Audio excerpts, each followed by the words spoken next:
Years have been a time of great success and enormous challenge for the United States Armed Forces. The Armed Forces, the Army, Navy, and Marine Corps and Air Force, active and reserve components, have performed magnificently in the months following the attacks of September the 11th, 2001. The Constitution says that the Congress of the United States shall raise and maintain our armed forces. We're here today to get your report on the status and what we in the Congress can do to help our President and Secretary of Defense, the Chairman, and others to maintain this extraordinary force which has served America so well in the ensuing period after 9/11. Senator Levin. Thank you, Mr. Chairman, for holding this very important hearing focused on the status of the Army and Marine Corps in fighting the global war on terrorism. I join you in welcoming our witnesses, and both of us and a number of our colleagues have had a chance to shake the hands and thank some of the extraordinary men and women who are with us today, who have represented us so bravely and nobly around the world. And there'll be more of that, I'm sure, later. We're truly proud of the men and women in uniform. They are performing superbly in very difficult and dangerous conditions. I hope that our witnesses today will be able to assure us that everything possible is being done to give those men and women everything that is needed to succeed in fighting our nation's battles. One of the concerns that we all have is the impact of the ongoing conflicts in Iraq and Afghanistan on the future of our all-volunteer force. The all-volunteer force depends on volunteers, and the statistics show that the number of volunteers is dwindling. The Army in particular is in trouble. Through the end of May, the active duty Army is 8,300 enlistments below its goal. That's about 20% shortfall. The Army Reserve is about 2,400 below its goal. That's about 20% shortfall. The Army National Guard is about 9,800 soldiers below its goal, and that's almost a 25% shortfall. Although the Marine Corps is on track to meet its recruiting goal for the year, it too is facing challenges, and as General Hagee said in his opening statement, or will say, fiscal year 2005 is proving to be the most difficult recruiting year that we've had in 10 years. And the recruiting marketplace will become even more challenging in fiscal year 2006. The services are meeting or exceeding overall retention goals. However, this too can change if our military personnel become exhausted by repeated combat tours. Some are already on their second and third tours in Iraq. If our career professionals decide that they've had enough, their departure has the real potential of breaking our force. The only way that we've been able to meet our troop requirements in Iraq and Afghanistan is by mobilizing the overextended National Guard and Reserves. This has been done at great cost to them, their families, and our communities. Governors are concerned about whether they'll have National Guard personnel and equipment to respond to natural disasters. We continue to hear from employers about the adverse impact on small businesses and self-employed National Guard and Reserve members. Finally, some are wondering if the National Guard and Reserves will be ready the next time they're needed. In a memorandum to the Army Chief of Staff, the Chief of the Army Reserve said that, quote, the Army Reserve is additionally in grave danger of being unable to meet their other operational requirements, including those in named op plans and CONUS emergencies, and is rapidly degenerating into a broken force, close quote.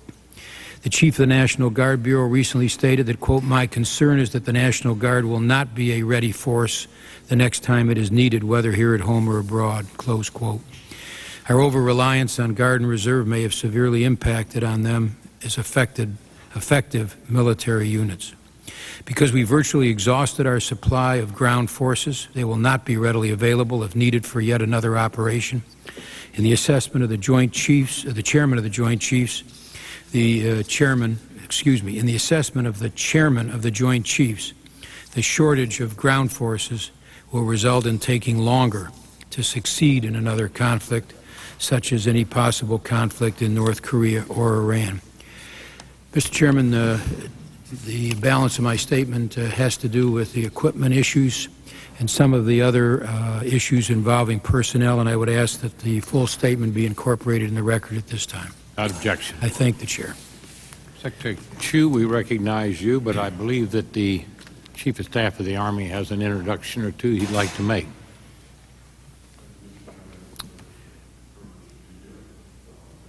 I think we'd better figure out, I'm not hearing you, are you hearing me?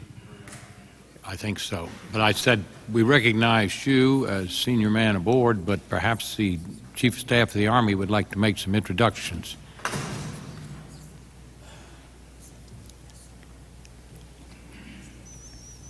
My button works. Sure, I would. I was planning to do it within the opening statement, but I'll go ahead and do it right now if you'd like. Go by your plan. We'll let Secretary Chu lead off. Great.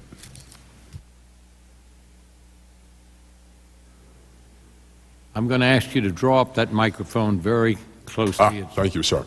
That helps. Thank you, Mr. Chairman, Senator Levin, members of the committee. It's a great privilege to be here this morning. I'd like to begin by offering my thanks to our extraordinary people in uniform today. We have at this table some of the nation's most senior military leaders, and we have in our audience this morning some of the extraordinary non-commissioned officers that have been so essential to the nation's success.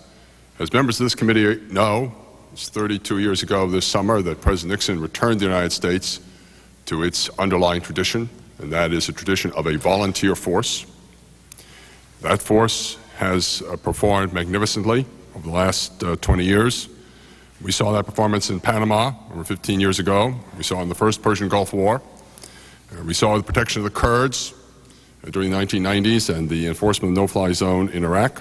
We've seen it in Haiti twice within recent years. We've seen the Balkans, to which they have brought a measure of stability. We've seen Afghanistan, where they've given that country an historic chance for a democratic government, and we see it today in Iraq.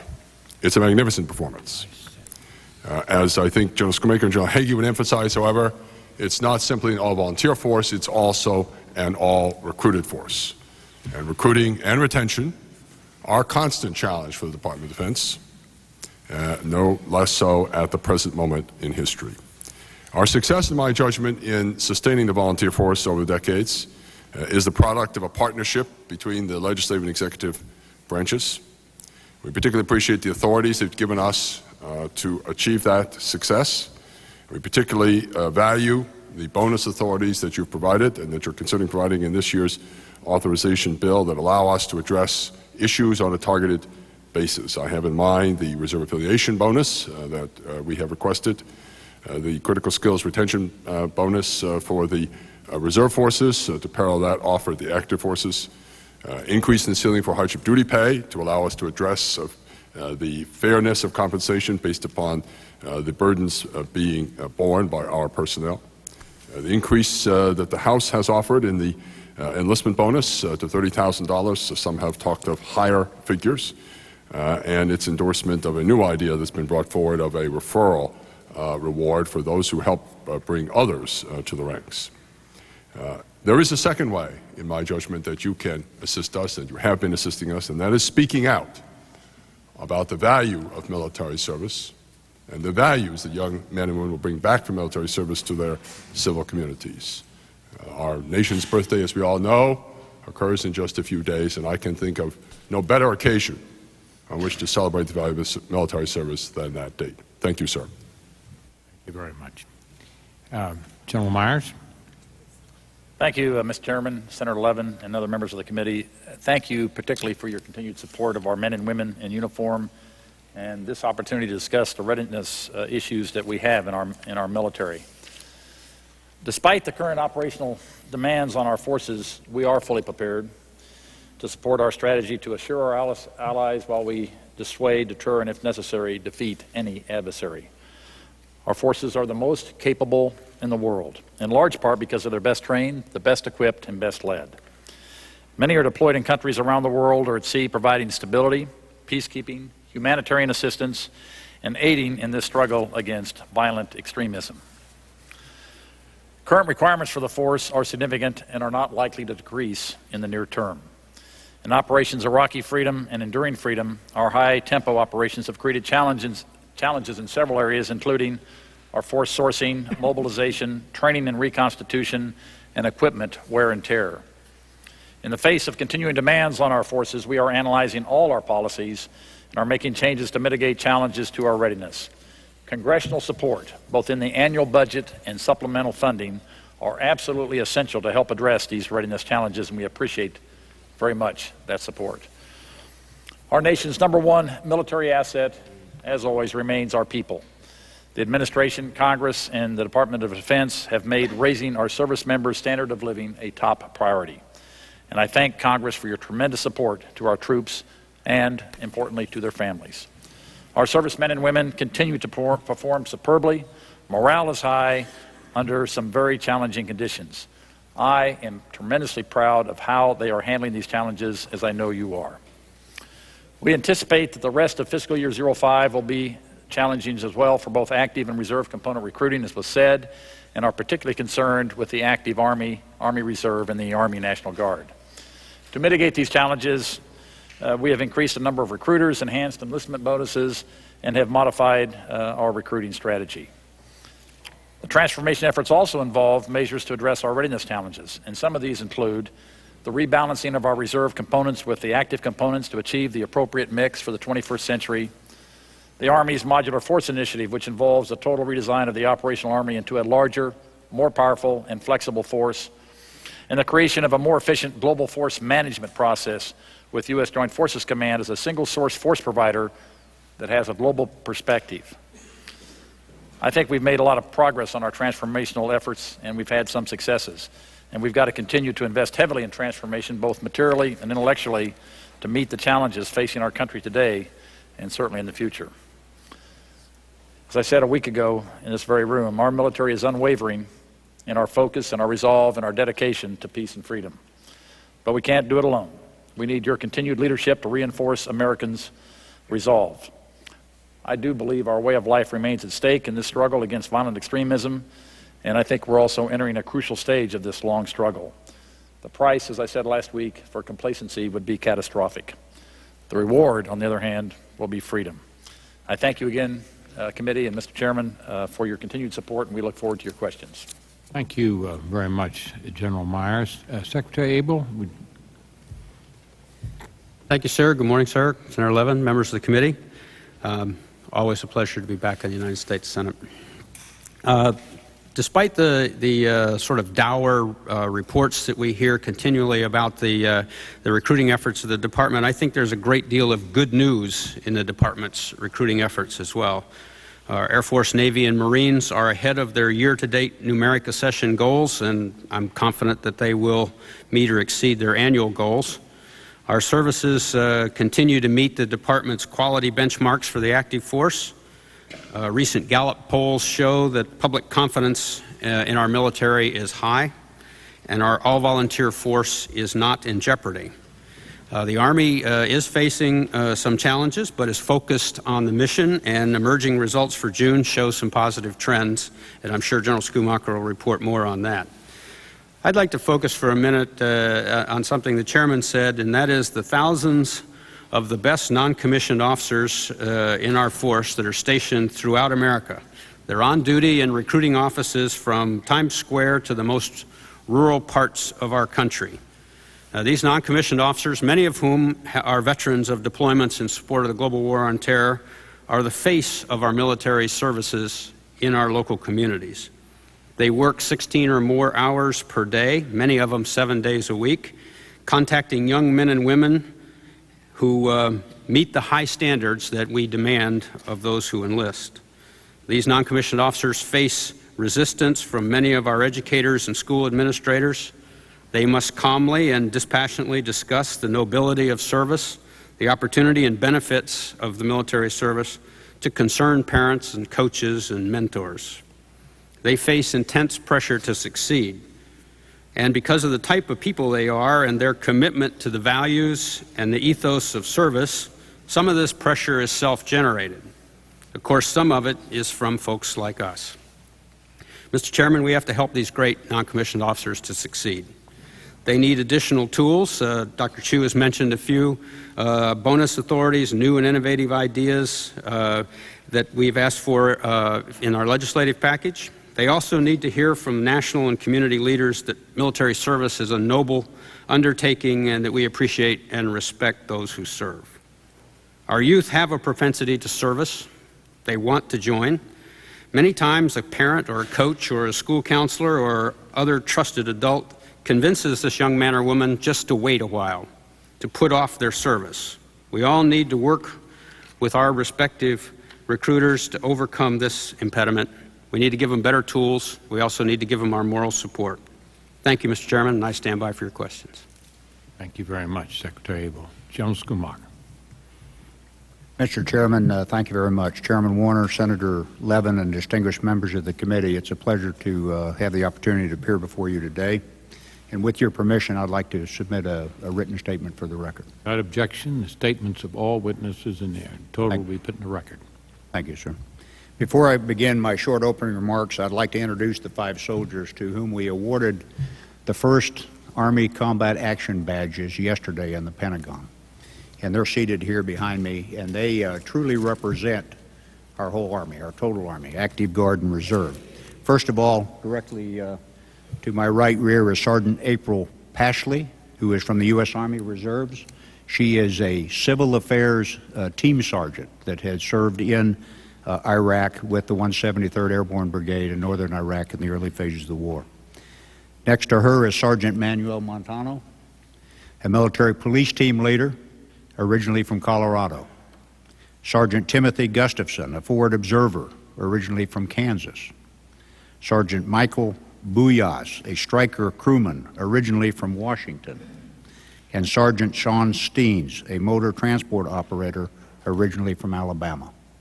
And these are the great fine people, the great young people that everybody has spoken about here. They represent them, and I'm very, very proud to have them here, and I wanted them to... Committee welcomes you, General.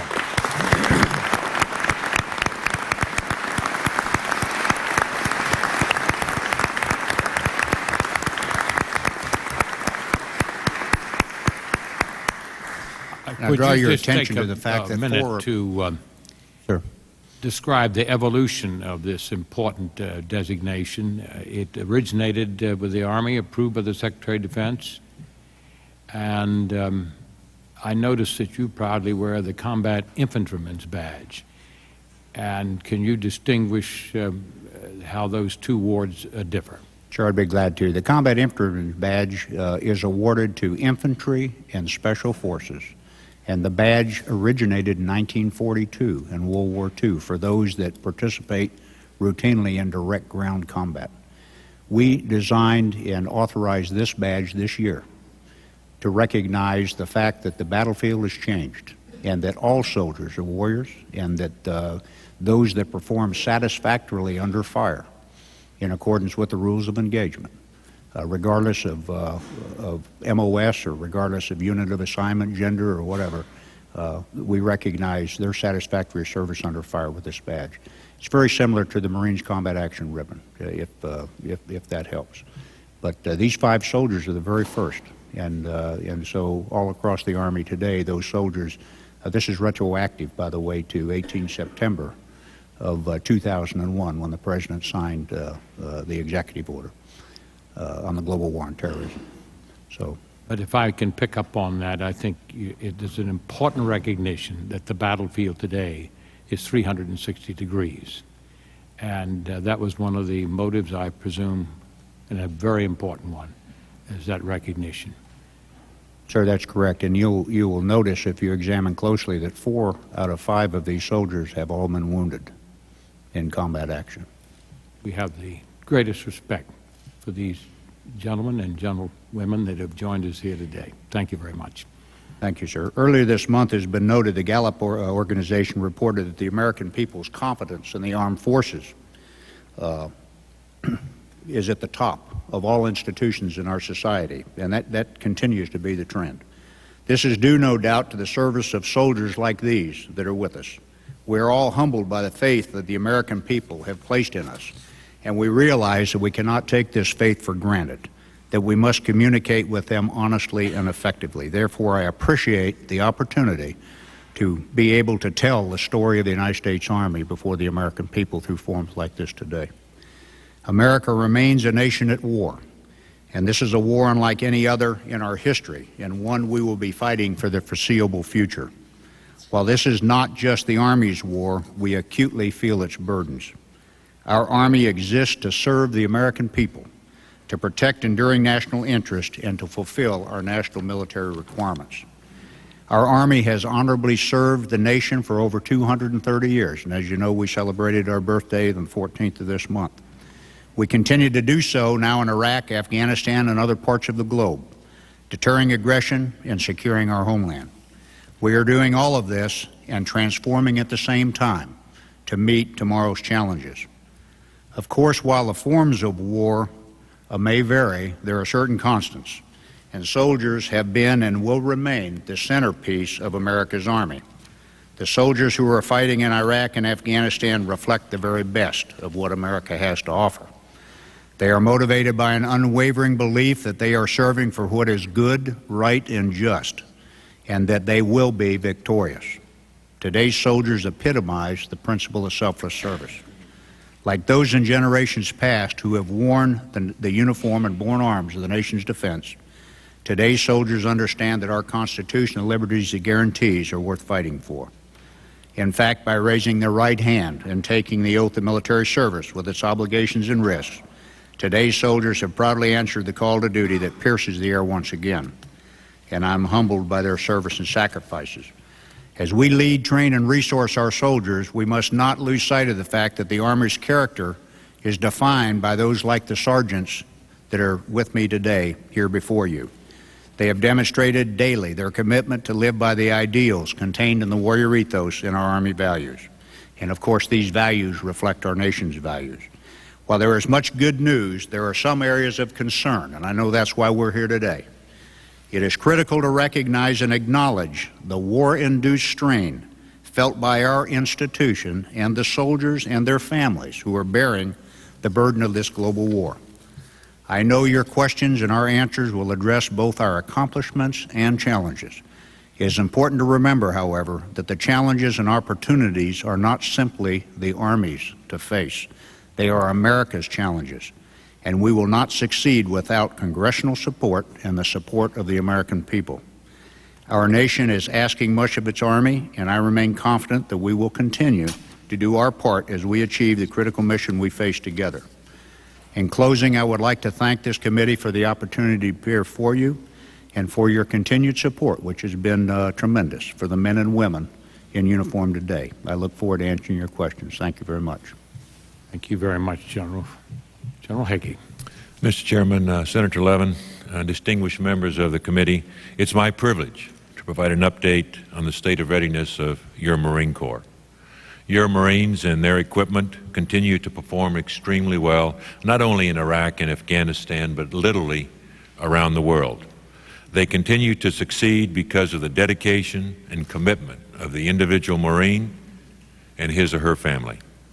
Your steadfast fiscal, legislative, and moral support remains the cornerstone of sustaining our high-quality young Americans with the equipment and training required today, and I thank you for that support.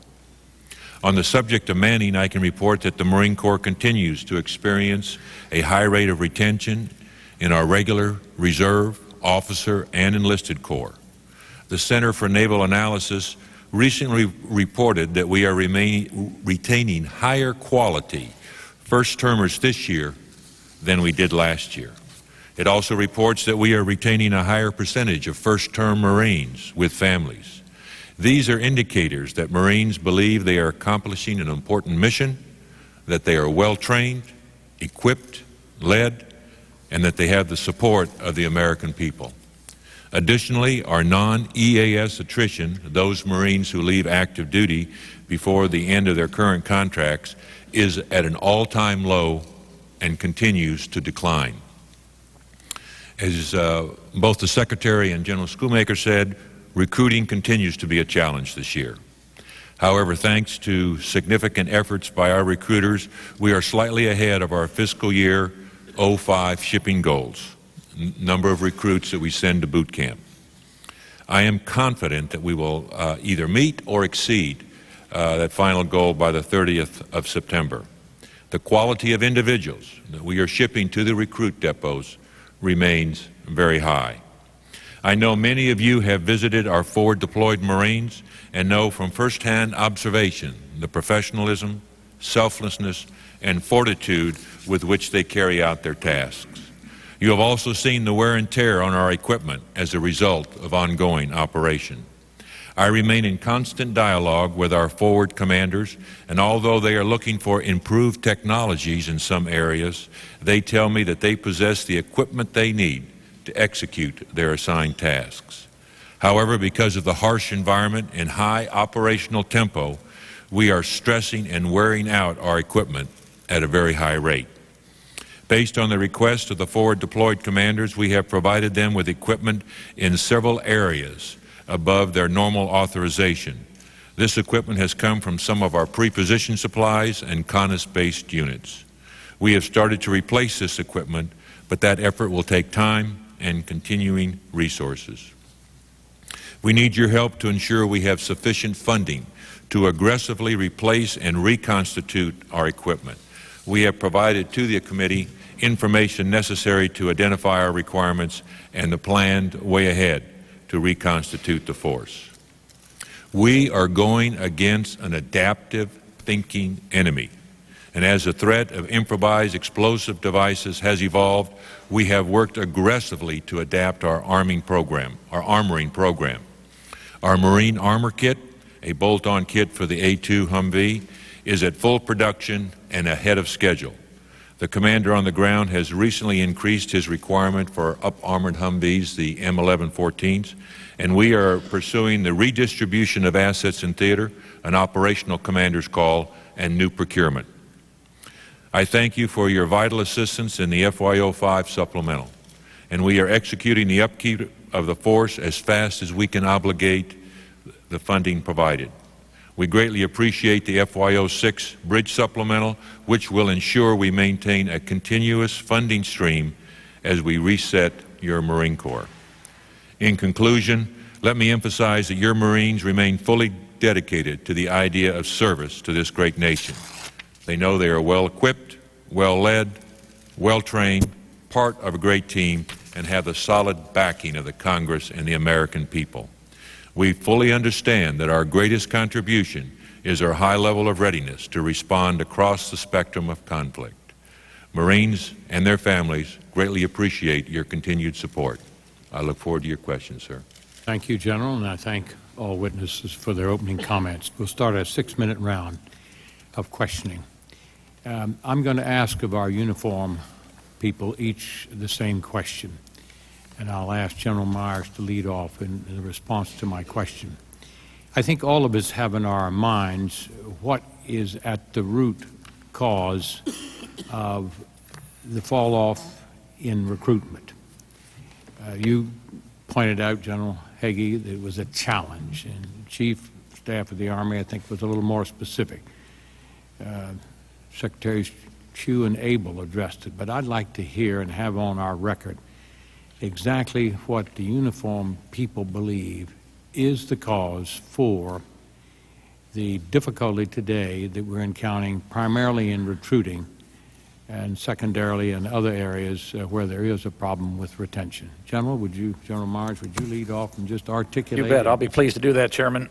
On areas of retention, I'm not aware that we have retention issues anywhere, essentially. That's the good news is Reserve, the reserves component, both Guard and Reserve, attrition is as low as it's ever been, and the retention is very high, particularly for those that have been called, mobilized, and are in the field today. I mean, if you go to most reserve units, the ones that are most disappointed are the ones that haven't been called to the fight, and that's just a fact. On recruiting, I don't think any of us have the answers. I think my understanding of it is that there is a little more hesitancy on the part of those who might recommend a military career or some time in the military from teachers and high school counselors, parents, aunts and uncles, probably given what's going on in the world today and the fact that the military is on the front line of protecting this country. And that's, I think we need to work on those issues as we've talked about. Actually, a week ago we talked about this as well, that I think what we need to remember, we are a nation at war. As everybody on this panel I think has said, the stakes are extremely high, and that as we have every year since the declaration of our independence, there have been Americans that have come forward to defend that freedom and defend our freedoms. And we just need everybody's help to do that. And I think all the panel members have said that. I think probably the economy has some effect. The robustness of the U.S. economy has some effect on recruiting as well. And that's, I think I'll let the other panel members discuss it. General Schoonmaker. Sir, first of all, I agree with what the chairman has said. I believe that this generation wants to serve, wants to join. I believe we have a challenge in the people that influence this generation, their parents, their teachers, their coaches, and others in their community. I believe that we require continued call to service by people that can influence those influencers about the importance of service. Now, that's just my opinion. What I would like to do is say a couple facts as they pertain to the Army. First of all, we are trying to grow our Army because you have authorized us to grow an additional 30,000. So we have set our goals higher. To put it in perspective, the United States Army, Active Guard and Reserve, is recruiting every year more than 165,000 new soldiers. That is more than the Air Force, the Navy, and the Marine Corps recruit together. Or said another way, we are trying to recruit the entire enlisted force of the United States Marine Corps every year. Not just what they're recruiting, but their entire force. So it is a big goal and a big challenge. I agree with the chairman that from the Army's perspective, it's fact that we do not have a retention problem today. Right now, we are at 106% of our goal in the active force, 104% of our goal in the U.S. Army Reserve, and 104% of our goal in the Army National Guard in terms of retention. I think this is an indicator that those that have joined the Army find an institution with values where they can trust the people on their right and left, where they're involved in something bigger than themselves, and where they find value in service. We do not have a division organization in our Army today that is not making its retention goal. And I think that says a lot. The other fact that I will tell you, if you take a look at the demographics of our population, 17 to 24 years old, we are all competing with industry and everybody else for about 30% of the males between 17 and 24. That's about the number that are eligible to meet the quality standards of our armed forces. And that says something. It's about our education system. It's got to do with other areas of values and et cetera, you know, that you can apply against. So I think we have work to do, and that's why I say this isn't the Armed Forces challenge. This is the nation's challenge to provide this force. The last thing I will say, as you well know, those of us up here are old enough to have served in a time when this force was broken. And that was in the early 70s. So we know what a broken force looks like, and this force is not broken. This force is the best force that in my 36 years that I can ever remember. And it's certainly better than my father's 32 years of service in the Army. So I just stand on that. Well, I share that view, General. I remember so well when you and I first met in context of your being appointed and preparing for the advise and consent procedure of the Senate. You recounted your early years right there in the closing period of the Vietnam and the struggles that we had with that force, which was largely a draft-produced force. I remember vividly your stories that you told me, and you do have a corporate memory and a history that reaches well back into the draft era and now the all-volunteer force. And I respect greatly your views on that. General Hagee? Sir, I would like to align myself with the chairman and the Chief of Staff of the Army. Say just a couple of words about the Marine Corps. Like the Army, our retention is very high. Not only is our retention high, but as I mentioned in my opening statement, the quality of individual Marine that we're retaining is higher than it was, or higher than it has been over the last couple of years. And we are retaining families at a higher, Marines who are married with families at a higher rate, which all indicates to me that these Marines feel very confident in what they're doing, how they're trained, how they're led, and the quality of life that we and this committee included have been able to provide to them. As far as recruiting is concerned, I would like to add one other factor that I think is out there besides the influencers, and we have noticed the same thing. A recruiter today spends about 12 hours for each individual recruited.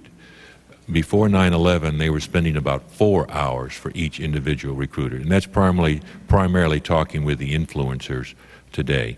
But even before 9/11, the propensity for individuals to join the armed forces was headed down. And I think that's primarily because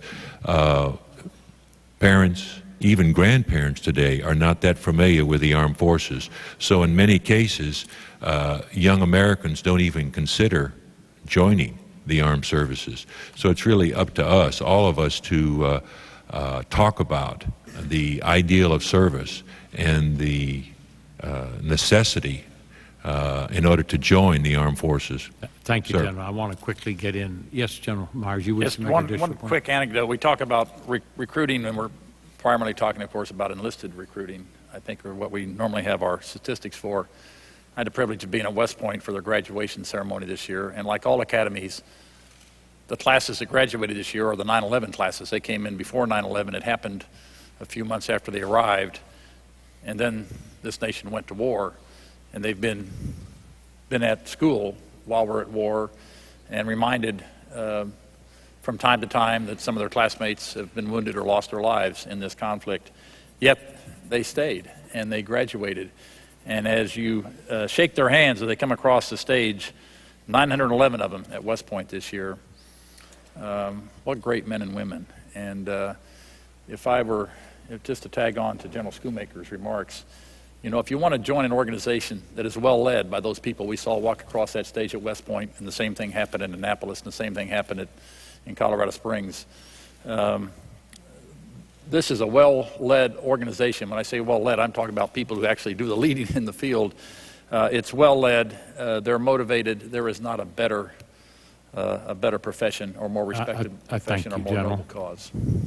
I want to finish my time with this question to Dr. Chu and Mr. Abel. The uniformed side have identified the word that the Commandant used, the influencers, the Chief of Staff of the Army. It's that traditional infrastructure, the family, the counselors, the high school, and so forth. Therein rests the problem with regard to recruiting. Now, what specifically are you planning to aim at that group to try and regain, once again, their confidence so that confidence can be transmitted to that young person that they're working with? Dr. Chu? Thank you, Mr. Chairman. As General Hagee said, we have noticed this as a trend for some time. It antedates 9/11. We have been working hard to explain through various media, including advertising, to influencers, the value of military service. You may have seen some of these vignettes, very compelling.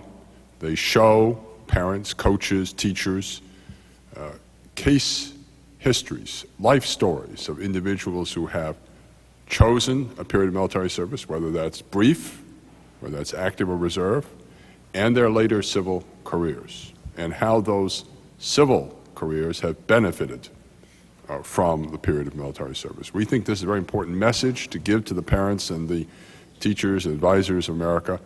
Your young person is going to return with stronger values, better preparation for life after this period of military service, whether it's 3 years or 30 years. And our challenge is to get that word out and to make that case to the nation's parents so they see this as a positive and attractive choice for the young people. Many do. Many do. And as Mr. Abel said, I think we can be sometimes too much tuned to today's news story. not to the larger picture here. Thank you. Secretary Abel. Yes, sir. This is a part of the challenge that we face that is really sort of less tangible. We have to get to these influencers and have them understand the nobility and the true nature of the service and the organizations that their young men and women will join. Like the President's speech the other night, he appealed to the American people. We need those kinds of things. We need you and your colleagues to appeal to the American people and have them understand that service is a good thing and the benefits of it, and that the young men and women, if they don't decide to stay with us, return to their communities better citizens than when they joined us. We looked at the ROTC graduations this year and tried to make sure that we had influential speakers at those graduation ceremonies. Again, to inspire the newly commissioned officers, but also to talk to the communities. They are on the college campuses, of course, so that the graduation ceremony, the commissioning ceremony, the address wasn't delivered by the lieutenant colonel or colonel that had been their teacher and mentor for 4 years, but by someone who had just come from the fields of Afghanistan or Iraq and could talk to them about what they saw and what they experienced. Mr. Secretary, I'm running over my time, Okay, so sir. I thank you, and hopefully in the course of the dialogue you can finish up. Senator Levin. Thank you, Mr. Chairman.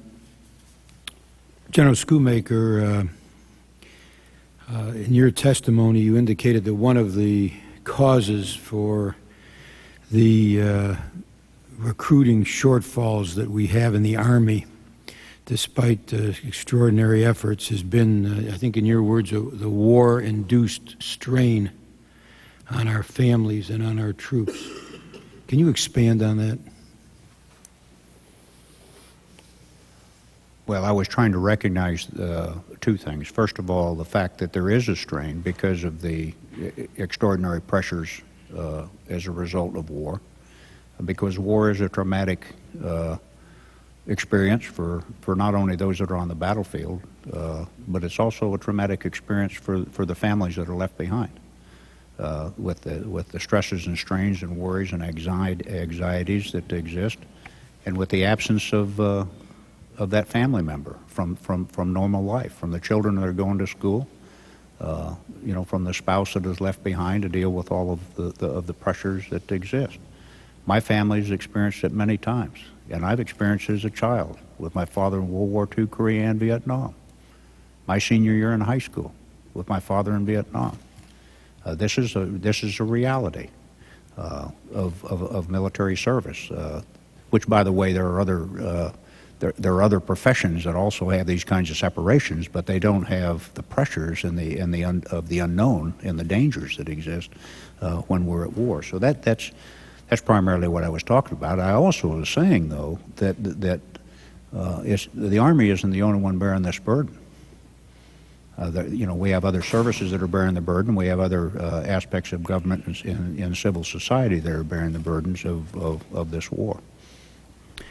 Thank you. We learned this morning that the active duty Army exceeded its June recruiting goal by more than 500 enlistees, and that's good news. The Army apparently recently began accepting more non-high school graduates and more recruits scoring in Category 4 on the standardized aptitude tests. Was there a larger percentage of non-high school graduates as a percentage in the June recruiting class than there was in previous ones?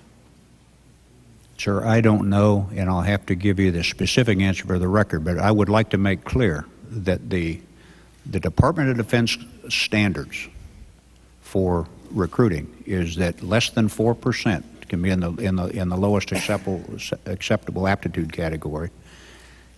Greater than 60% have to be in the upper, and greater than 90% have to be high school grads.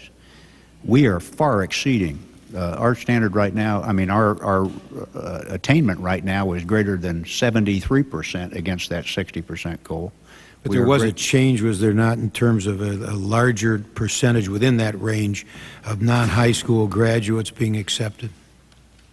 I'll have to give you the answer for this month, but No, I not must, for the I month. must remember, I must remind you that it's measured against an annual goal. Right, I understand. So there may be months where you have more, but we're not going to exceed it in terms of the year. And I believe that, quite frankly, that we have not broken any of those. And I think No, If I'm confident of that. I'm sure you're still within the range, but my question was, there was a change recently where you were accepting more non-high school we graduates. have not changed the standard. Not the standard, but in terms of the percentage that have been accepted that have not graduated. I'll have to give you that for the record. All right. The General Schoolmaker, the press reports indicate that the Army is considering some unique recruiting incentives tailored to the current recruiting environment. Can you tell us what kind of new recruiting incentives that the Army is considering? Well, we've asked for a variety of changes in caps, for instance, in enlistment goals. We've raised the education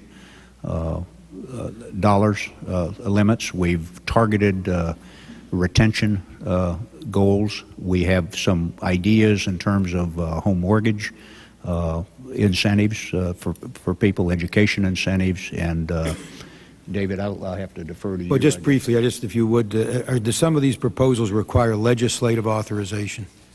I believe they do. All right. Which ones would require legislative authorization? Well, Just give us an example. Well, raising the cap for an enlistment goal. I think we're capped now at $20,000. Yes, sir. As you know, the current cap on enlistment bonus is $20,000. The House bill has raised it to $30,000. So some have talked about a higher number, which obviously would have its attractions. The Army has also... We're already considering those. I'm talking about new ones other than the ones already under consideration.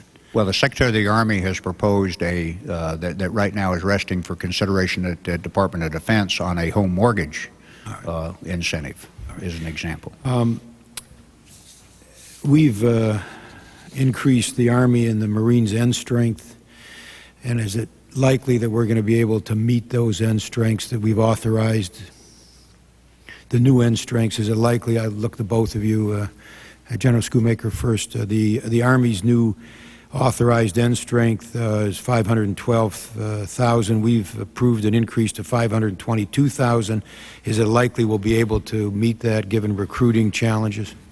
Well, I don't believe you've approved a 522 yet. I think we've got a 502 for this year, 512 by next year, and then we have actually till 2009 for the additional two. Well, let's take the 512. Is it likely we can meet the 512? Well, we have to meet these recruiting goals. My time is up. I just, I guess, wanted one last question. It has to do with retention issues. Given the number of deployments, the high level of deployments that we have, sometimes 2 and 3 times being deployed in the Army. Marines, some have completed their 3rd combat tour in the last 4 years.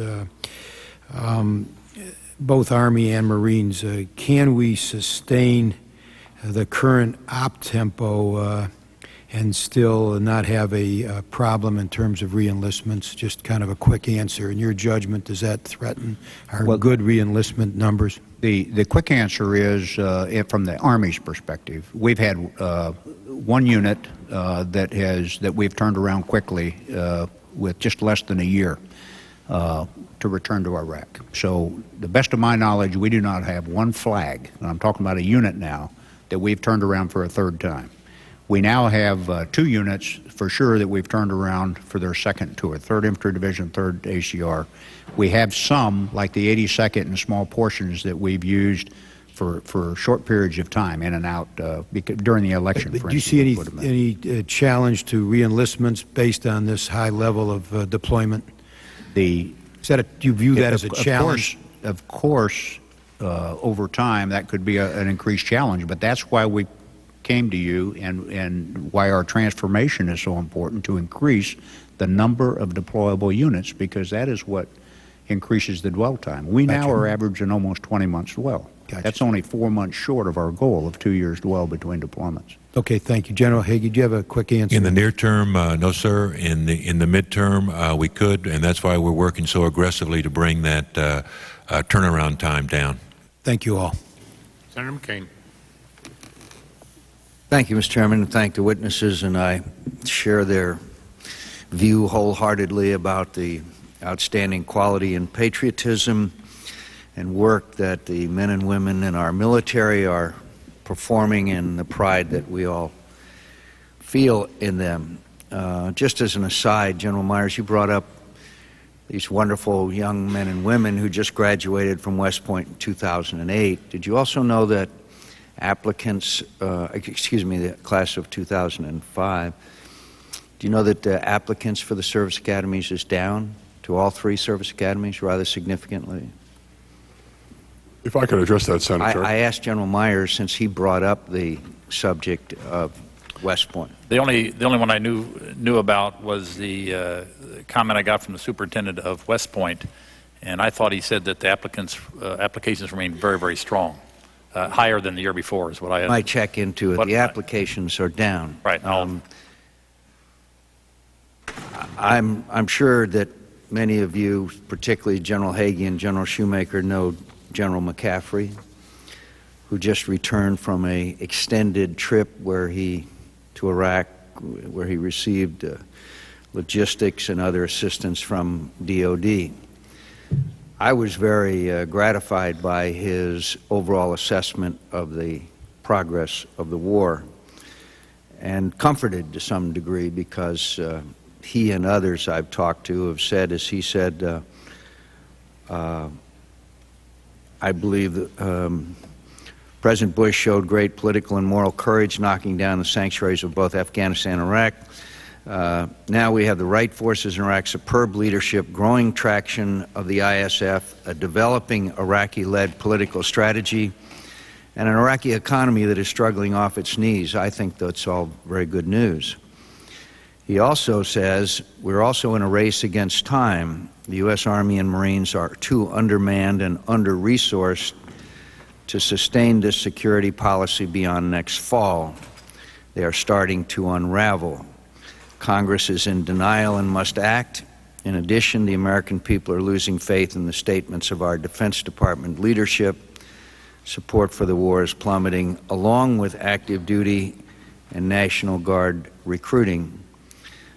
General Hagee, do you disagree with General McCaffrey's assessment the U.S. Army and Marines are too undermanned and too under-resourced to sustain the security policy beyond next fall? I strongly disagree that and I can only address the Marines there in the Al-Anbar province, that they are starting to unravel. I would say that, in fact, it's just the other way. When I go over there and I talk with those Marines, they are very confident that they are accomplishing the mission. That's not what he said, General Hagee. I'll quote it again, and I commend this article for you to be reading. He said, they're undermanned and under-resourced to sustain this security policy beyond next fall, referring to the rotations and the strain on the military resources we have. He was specifically speaking of Army and Marine Corps. No, sir. You have sufficient forces indefinitely to maintain the kind of rotation with the size force you have? We have the sufficient forces to go through next fall. I'm not sure I would say indefinitely at this current ops tempo, sir, but talking with the commander on the ground, which I did just this morning, he is very satisfied with the forces and the equipment that he has on the ground today. Thank you. So there's no problems, really? Sir, there are always challenges when we're at war. But as far as the number of troops and the equipment that they have, he is satisfied with what he has today. Then why is it, General, that after going into Fallujah in one of the toughest battles that the Marines have ever fought, that now we're fighting again in Fallujah? So we're not fighting in Fallujah the way we did. No, we're not, but they're back there, and they are inflicting casualties on American forces, and we see a renewal of conflict there. My point is that we go in and we do a magnificent job, then we have to withdraw because there's responsibilities and challenges in other parts of Iraq, which goes back to the fundamental disagreement that many of us have about ability to win and hold and expand rather than strike, win, and leave. And we are sustaining casualties in Fallujah as we speak. Sir, we are true. We are fighting an insurgency, an adaptive enemy, not as you know, Senator, not a squad versus squad or a platoon versus platoon. And there are Marines, soldiers, and Iraqi security forces in Fallujah taking on that insurgency. Having visited Fallujah before the battle last November and having visited it twice since, I can tell you that the security situation there is much better than it was in October and is constantly improving. Also, the economy is starting to grow there. The people who are living in Fallujah are starting to give us intelligence and information because they don't want the insurgents to come back. Dr. Chu, there are many of us that are very concerned about retention and recruiting. And I think, again, that we are hearing from too many people in the field, from too many people that are recruiters, for too many people who are telling me that they're not staying because of the overstress on themselves and their families. We need input as to what the Congress can do to provide further incentives for recruitment and retention both. This Department of Defense authorization bill will be on the floor within a couple of weeks. We'd like to have some specific recommendations, or I'd like to have some specific recommendations between now and when the bill goes to the floor. Now, if we've received enough recommendations to provide incentives and all of the options we are considering, home mortgage, whatever it is, and we don't need to do it, that's fine, then don't submit it. If you think we do, we'd like to have some guidance from the Department of Defense as to how we can best ensure that we retain and recruit the highest quality men and women. Do you have any specific proposals that you would be willing to send over in the next couple of weeks for us? Delighted to, sir. Let me take this opportunity. I can't hear you very well. We'd be delighted to, sir. Let me take this opportunity to reiterate our support of several things already on the table. A higher enlistment bonus, per the House mark, perhaps greater. Second, which I believe you're acting on favorably, a critical skills retention bonus for the reserves, which we don't have today. Third, which I know you're supporting, a affiliation bonus when someone moves from leaves active service, to give them an incentive which really doesn't exist in any meaningful way today to consider joining a selected reserve unit. Those are three very important changes that we'd like to see. Fourth, an increase in the ceiling in hardship duty pay, which is in the President's original request. Fifth, as is in the House mark, the notion Army has pioneered, which is used extensively in civil life, that when you refer successfully a candidate for service, that you get some kind of modest reward. It's recognition as much as anything else, but there's also something tangible in there. I'd be glad to codify that for you, sir, and add those things that have, as you imply with your question, have come up since our original request. Thank you, sir. I think it would be very helpful to us, and I would be, I can't ever speak for all my colleagues, but I know I can reflect the sentiment of my colleagues. We'd be eager to do whatever is necessary, and it'd be helpful to us to have your specific recommendations. I thank you, Mr. Chairman. Sir, Mr. Chairman, could I add to the? I'm sorry to interrupt. Could I add to that, because I'd like to. First of all, you all have been very helpful in the kinds of things that Dr. Chu's talking about in the past. But I tried to make the point earlier. I think that it's very important that you and your colleagues use your considerable influence to explain to the American people and to those that are influencers out there how important it is for our young people to serve this nation at a time like this. And you know, I know you've been doing that, and I would just encourage you to continue to help lead our people in that direction. Some of us do that every day, General. Thank you very much, and thank you for the encouragement, and I was very pleased at the President's emphasis on that in his speech at Fort Bragg. Thank you, Mr. Chairman. I'd simply say that I've been privileged to know this fine senator for many, many years, and prior thereto in his service in the Navy, and he has at every opportunity done precisely what you say. He's too modest to recognize it. Dr. Chu, had you adequate time to respond to all the answers that have been asked here recently? I saw that at one time you wanted to add some. Yes, sir, thank you. I did want to add something on this issue of applications to the academies. What we have, sir, here is a surge post 9/11 and a return to pre-9/11 levels. No change, interesting enough, in the number of applicants that the academy superintendents would call qualified. Now, that's a mix of several factors. So I think I am pleased, again, consistent with General Myers reported, that there remains a strong desire of Americans, young Americans, to serve, and that continues in terms of applications to the academies. In follow-up on Senator McCain's request, it's important that your staff and majority and minority staff of the committee quickly determine that our bill, as it's going to be proposed on the floor, does have in it now, or would have by virtue of amendments, those matters that you've raised today and will continue to discuss here. And we need to do that very promptly. Senator, thank you, sir. We look forward to it. Well, thank you, Mr. Chairman. First, let me welcome the young soldiers that are here and thank them for their service and sacrifice on behalf of the country and the Army. Thank you very much. General Schoonmaker, what's your recruiting goal for next month?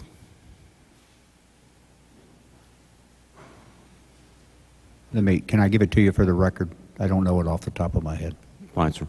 I guess doing the math, though, it would be considerably larger than the recruiting goal you had this month, since I think to meet your annual goal, you have to recruit at about 11,000 inductees a month from now until the end of the fiscal year. You're correct. The trend has to go up. We have to make up for what we failed to assess during the spring.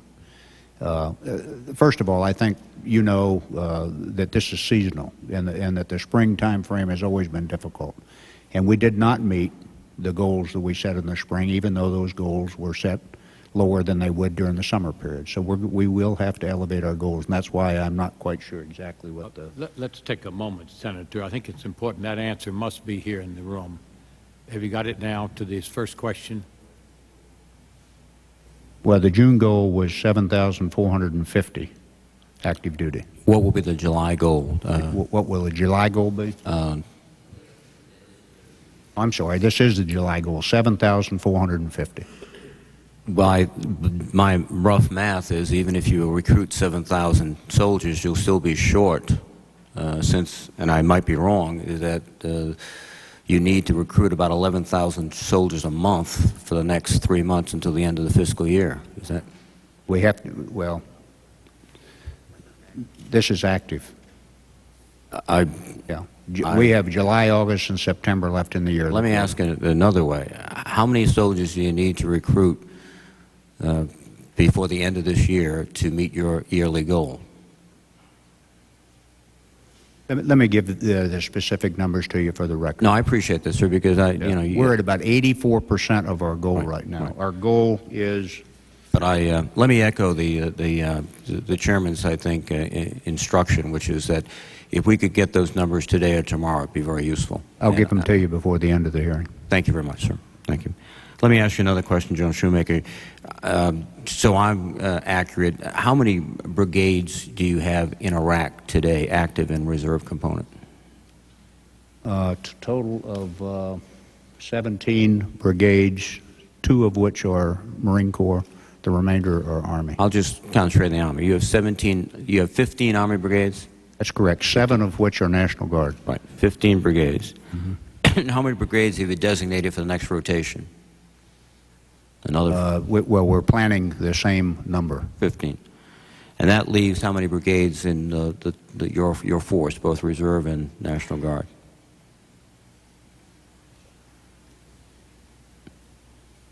Yeah, the Guard brigades will be down. I think we're going down to 2 or 3 Guard brigades in the next rotation. No, but what I'm trying to get at is you have a certain number of brigades in country. You have a certain number of brigades that have been designated to go in country. Correct. And then you have a remaining group of brigades that are scattered throughout correct. the United States. How many brigades are those? Roughly. Well, we have 15 in there. You know, it's not, there's not a clean break between this. It's a constant flow of brigades. So we are planning for the next, for subsequent rotations, exactly what we have in there today. Okay, no, I understand that, sir. And the dwell time between those brigades is roughly 19, 20 months. So we have sufficient brigades to continue to do this, given we continue I'm just trying to get a handle. Let me, cut to the chase.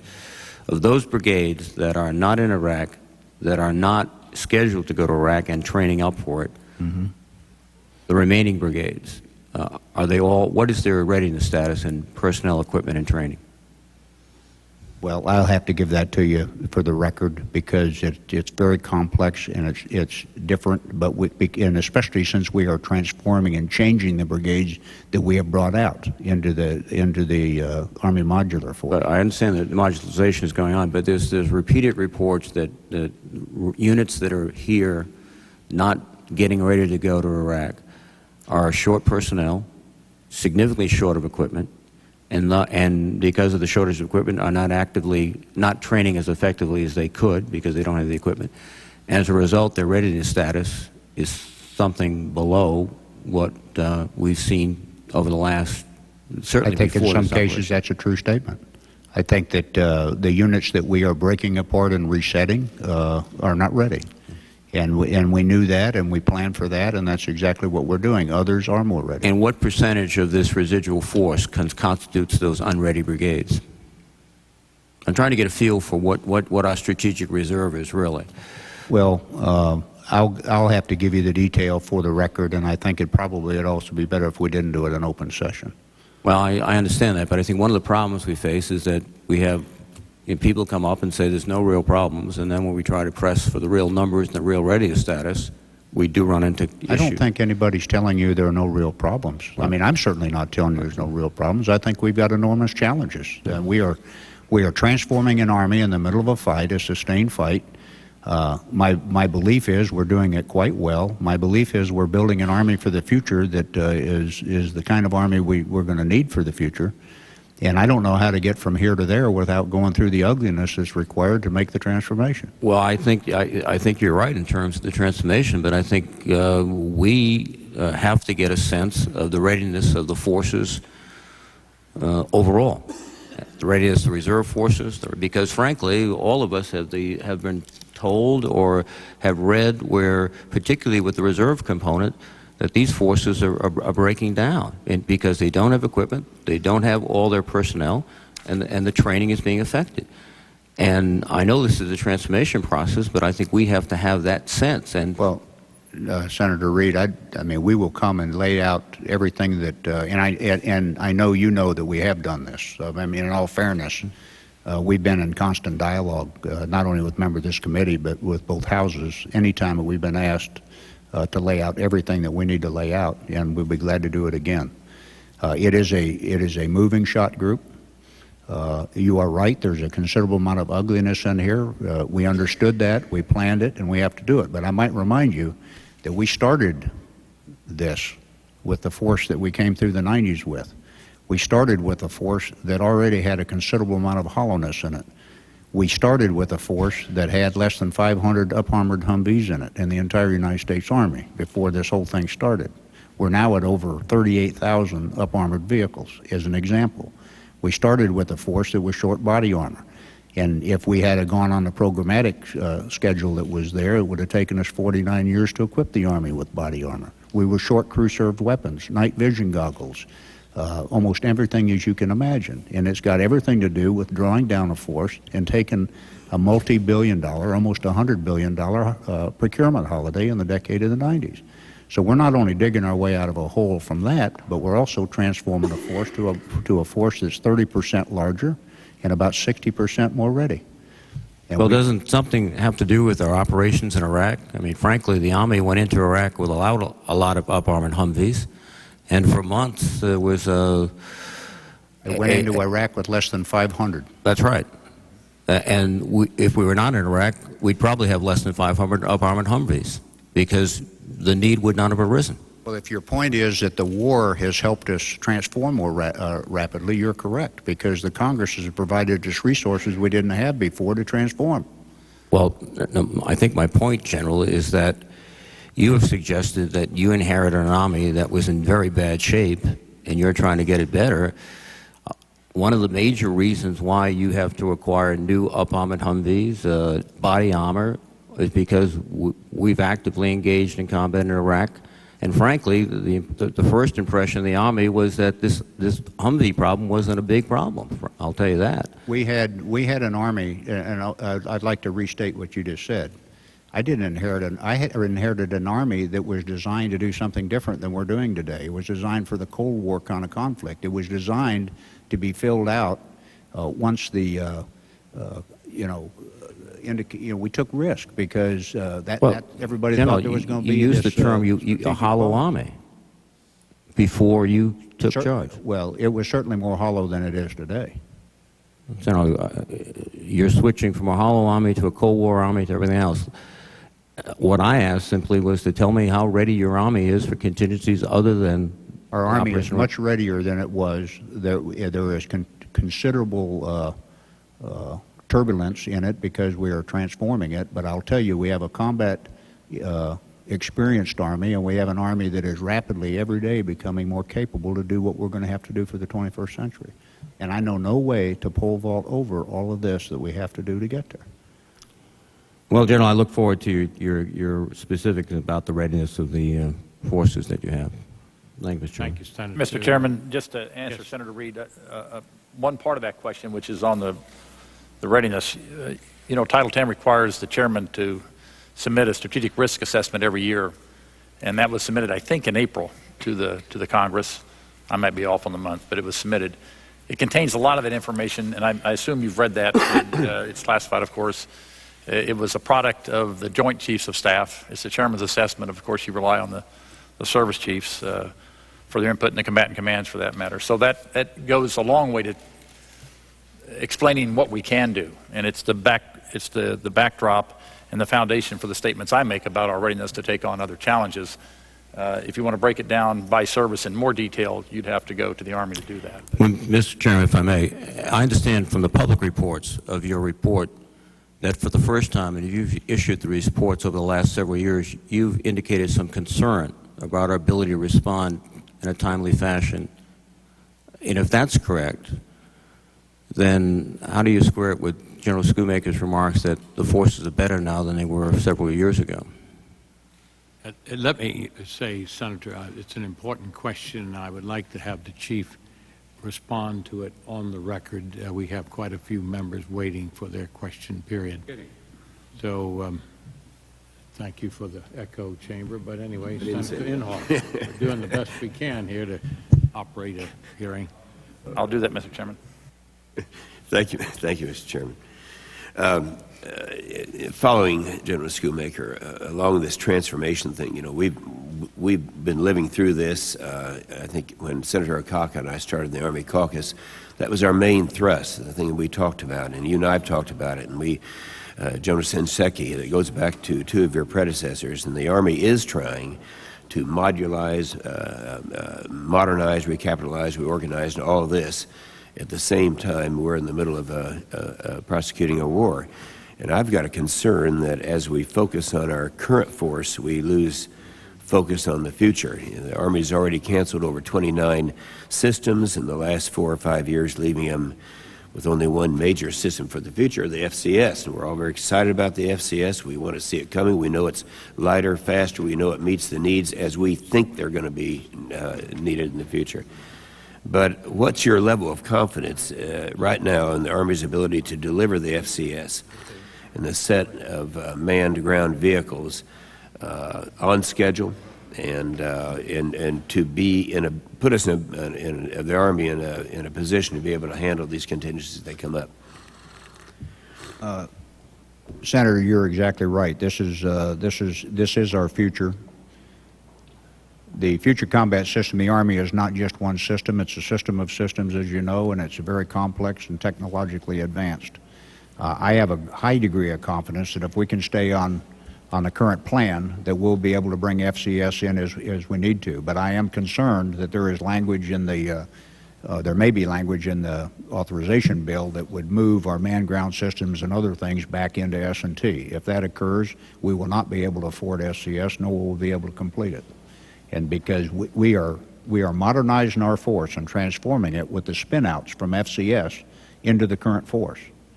And so I think we have to keep it on track as we have restructured it, both from the standpoint of the way I reprogrammed and restructured it last year and the way the Secretary of the Army has taken the business side of it and worked the contractual side.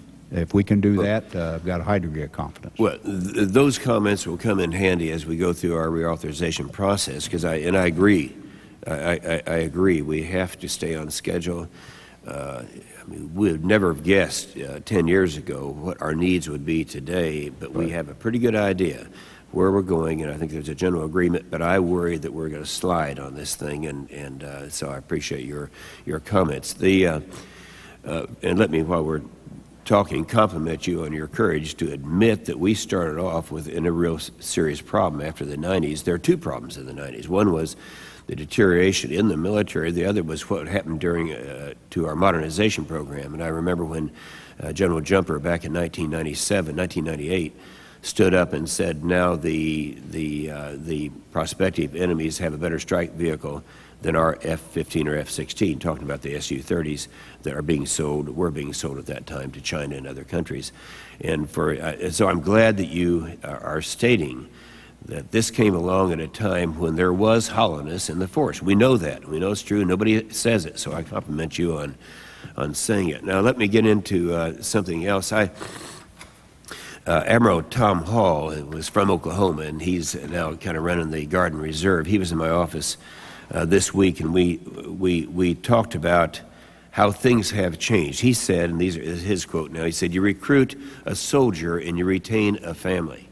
And he talked about the big problem that they're having right now. This is the Guard and Reserve, and I don't want you folks to imply there is no problem in recruiting, where we are having a problem. But in his estimation is something that I have believed for a long time. One of the problems you're having is the family is involved in not encouraging their young people to get into the military, because of all the negative media that's out there. And I applaud a guy that I went over to see. I was so impressed with Lieutenant Colonel Tim Ryan and his courage to stand up and tell the truth that I went over to Iraq just to talk to him. He said, now listen to this, "All right, I've had enough. I'm tired of reading distorted and glossy, exaggerated stories from major news organizations about the failures in the war in Iraq. The inaccurate picture they paint has distorted the world view of the daily realities in Iraq. The result is a further erosion of international support for the United States efforts there, and a strengthening of the insurgents' resolve and recruiting efforts while weakening our own. Through their incomplete, uninformed, and unbalanced reporting, many members of the media covering the war in Iraq are aiding and abetting the enemy." He finished this one statement by saying, and this is really important, he said, "The key to the enemy's success is use of his limited assets to gain the greatest influence over the masses. The media serves as a glass through which a relatively small event can be magnified to international proportions, and the enemy is exploiting this with incredible ease. There is not good news to counteract the bad. So the enemy scores a victory almost every day." You know, I was very proud of him. And as I go over there, and I've been over there many times now, the first thing that is said to me by the troops, these are Marines and Army, is why is it that they don't like us? And they're talking about the media. Why is it that people back home don't have a clear picture of our successes? If we could just have the picture of these guys as in Fallujah. You know, General Madhi, who was actually a brigade commander for Saddam Hussein, who's now the brigade commander for the Iraqi security forces, he was so impressed with what the Marines were doing there that he changed the name to the Fallujah Marines. And here's a guy who hated Americans before that. And it was all because of the embedded training with the Marines. Same thing is true in Tikrit. We went to Tikrit. Those kids had the same response. They said, so this, I know, is having a negative effect on our ability to recruit. And if any of the three of you uniformed officers would respond to that, I would appreciate it.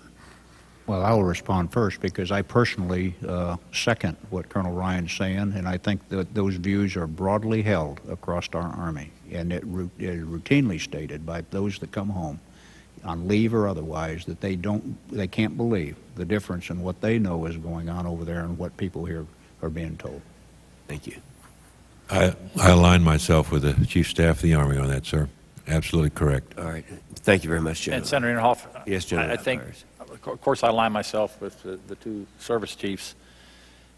I think all of us that occupy senior leadership positions, no matter where it is in this country, have to be very careful what we say, because it is, as you said, our adversary is much better at what I would call strategic communications than we are, and it'll comfort them if we say wrong things or intemperate things.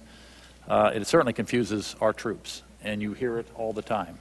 And it's demoralizing to folks that have been sent over to do a job or doing a darn good job, and to hear comments that somehow besmirches either their integrity or the nobility of what they're doing. And it is not helpful. It's very, very harmful, particularly Well, it's in this very kind of harmful also when we have members of the United States Senate saying things that are critical, because that ends up on that is used in their propaganda machine.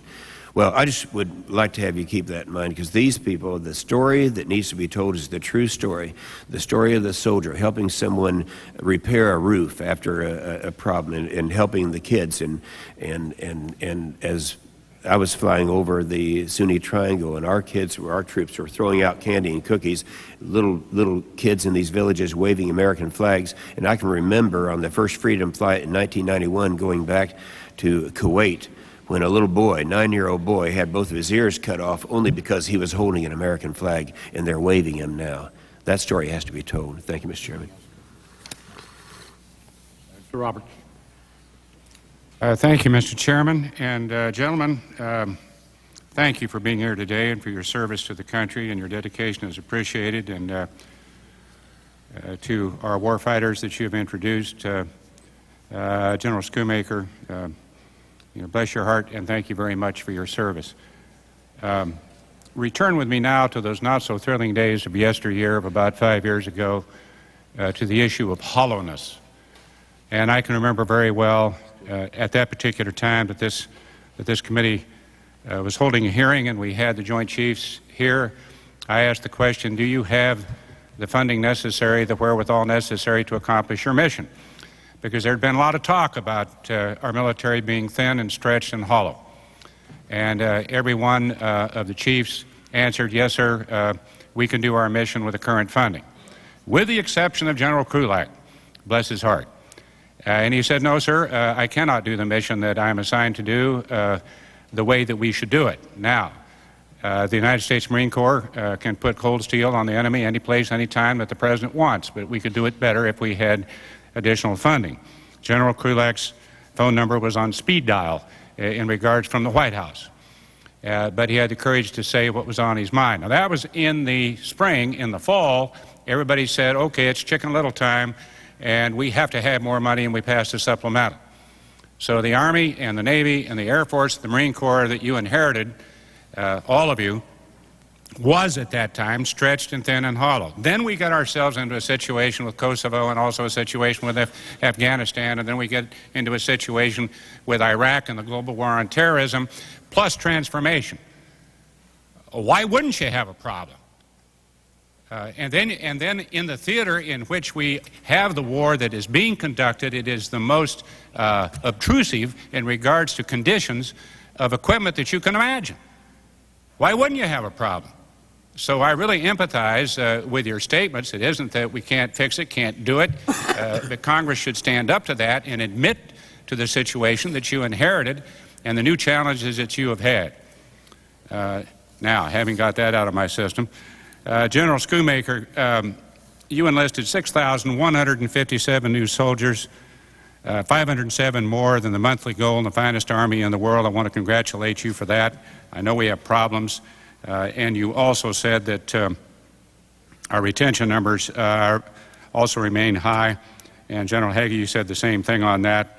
That doesn't mean that we don't have problems on down the road, but basically I agree with Senator Inhofe. I mean, with the deluge of negative news that we get daily, it's just amazing to me that anybody would want to sign up. Now, I can recount back in the dark ages when I joined the Marine Corps. The reason I joined is because some lieutenant colonel with a sty in his eye, who was not happy being a recruiter to begin with, asked me what in the hell I could do for the Marine Corps instead of what the Marine Corps could do for me, and said that if I got in trouble, why, a squad would come after me. If the squad couldn't do it, a platoon would come after me. If they couldn't do it, a company, and then a battalion, and then we went right up to the entire Marine Corps and said, son, we haven't been stopped yet. I raised my right hand. And I think that there is still that kind of service-induced, hopefully, patriotism that exists out there, and I think as we stabilize Iraq, well, that will take care of itself. I was out at Fort Riley this past weekend when a battalion came back, and there were 12 Purple Hearts, 3 Bronze Stars. I went over, shook their hand. I said, thank you very much in behalf of the Senate Armed Services Committee, and I mentioned your name, Mr. Chairman, and those of us on the committee, and I said, in the Congress of the United States. Last gentleman who had 2 Purple Hearts looked at me and he said, what in Lord's name is going on in the Congress with all these negative comments? Everything that we say has a bearing in regards to our adversaries and also the morale of our troops. And I think we have to be very careful in regards to what we say. Now, I made a speech, and so I'll probably run out of time for my question. But yesterday, General Pace said during his nomination hearing, and by the way, he did a great job, and by the way, he does happen to be the first Marine to be the chairman of the Joint Chiefs and follows an outstanding chairman of the Joint Chief who just happens to be a Kansan. At any rate, General Pace said this: it's going to take us 2 years in depot repair and maintenance to get back to the place that we should be if in fact we faced a threat, a serious threat, in someplace else around the world. And that's, I think, what worries this committee, that we're wearing out our equipment. I'm not sure we're wearing out our troops. They still remain committed. I know it's a very tough challenge. But is that about your estimate of where we are? I would ask probably Secretary Chu and also General Myers to comment on that in regards to the time it will take to repair and to basically get re-geared, if that's the proper word for it, to fight another major battle if we have to, once we are successful in regards to the Mideast. It is, sir, a matter of constant attention. It does take time. Some of the time is the physical limit required to effect the repairs. But there's another element that ties in with General Schoonmaker's comments on transformation. We are changing the equipment that units have. And so in many cases we have decided we'd rather wait for the new equipment and structure the unit along the new lines than expend the taxpayers' resources on something we are not going to keep for the long run. Now, there's some risk taken there. There's a balance. There's an issue of how best to do that. It will take time. It does not mean that the United States cannot meet its military needs. We can. Joe Myers? Senator Roberts, you're right. The equipment is we're wearing out our equipment pretty fast. And as Secretary Chu said, there's a big lag time, whether it's depot repair or whether it's new production. And so the supplemental funding that we got this year in 2005, absolutely essential, and it started to right this problem. But a lot of that we're not going to see for a year or in some cases 2 years. So General Pace was absolutely right. But the fact remains that, as I said in my strategic risk assessment earlier, that we have the equipment to do what we're doing and fulfill our national security strategy, which is to conduct another operation.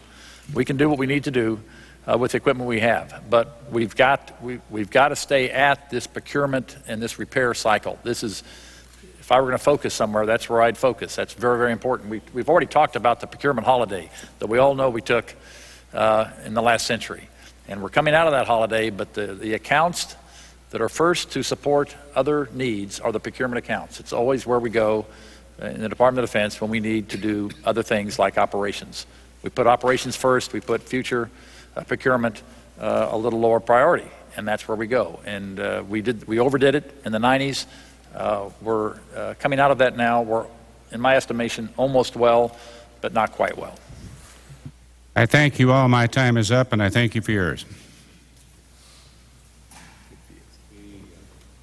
The distinguished chairman of the Intelligence Committee for his participation this morning, as always. Senator Dole.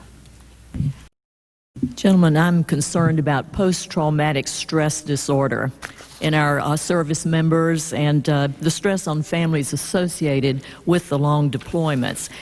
In the Red Cross, we stood up a program with regard to mental health counseling for those who've experienced emotional trauma because of disasters. And of course, through our Armed Forces Emergency Services, the Red Cross has provided counseling for families since World War II.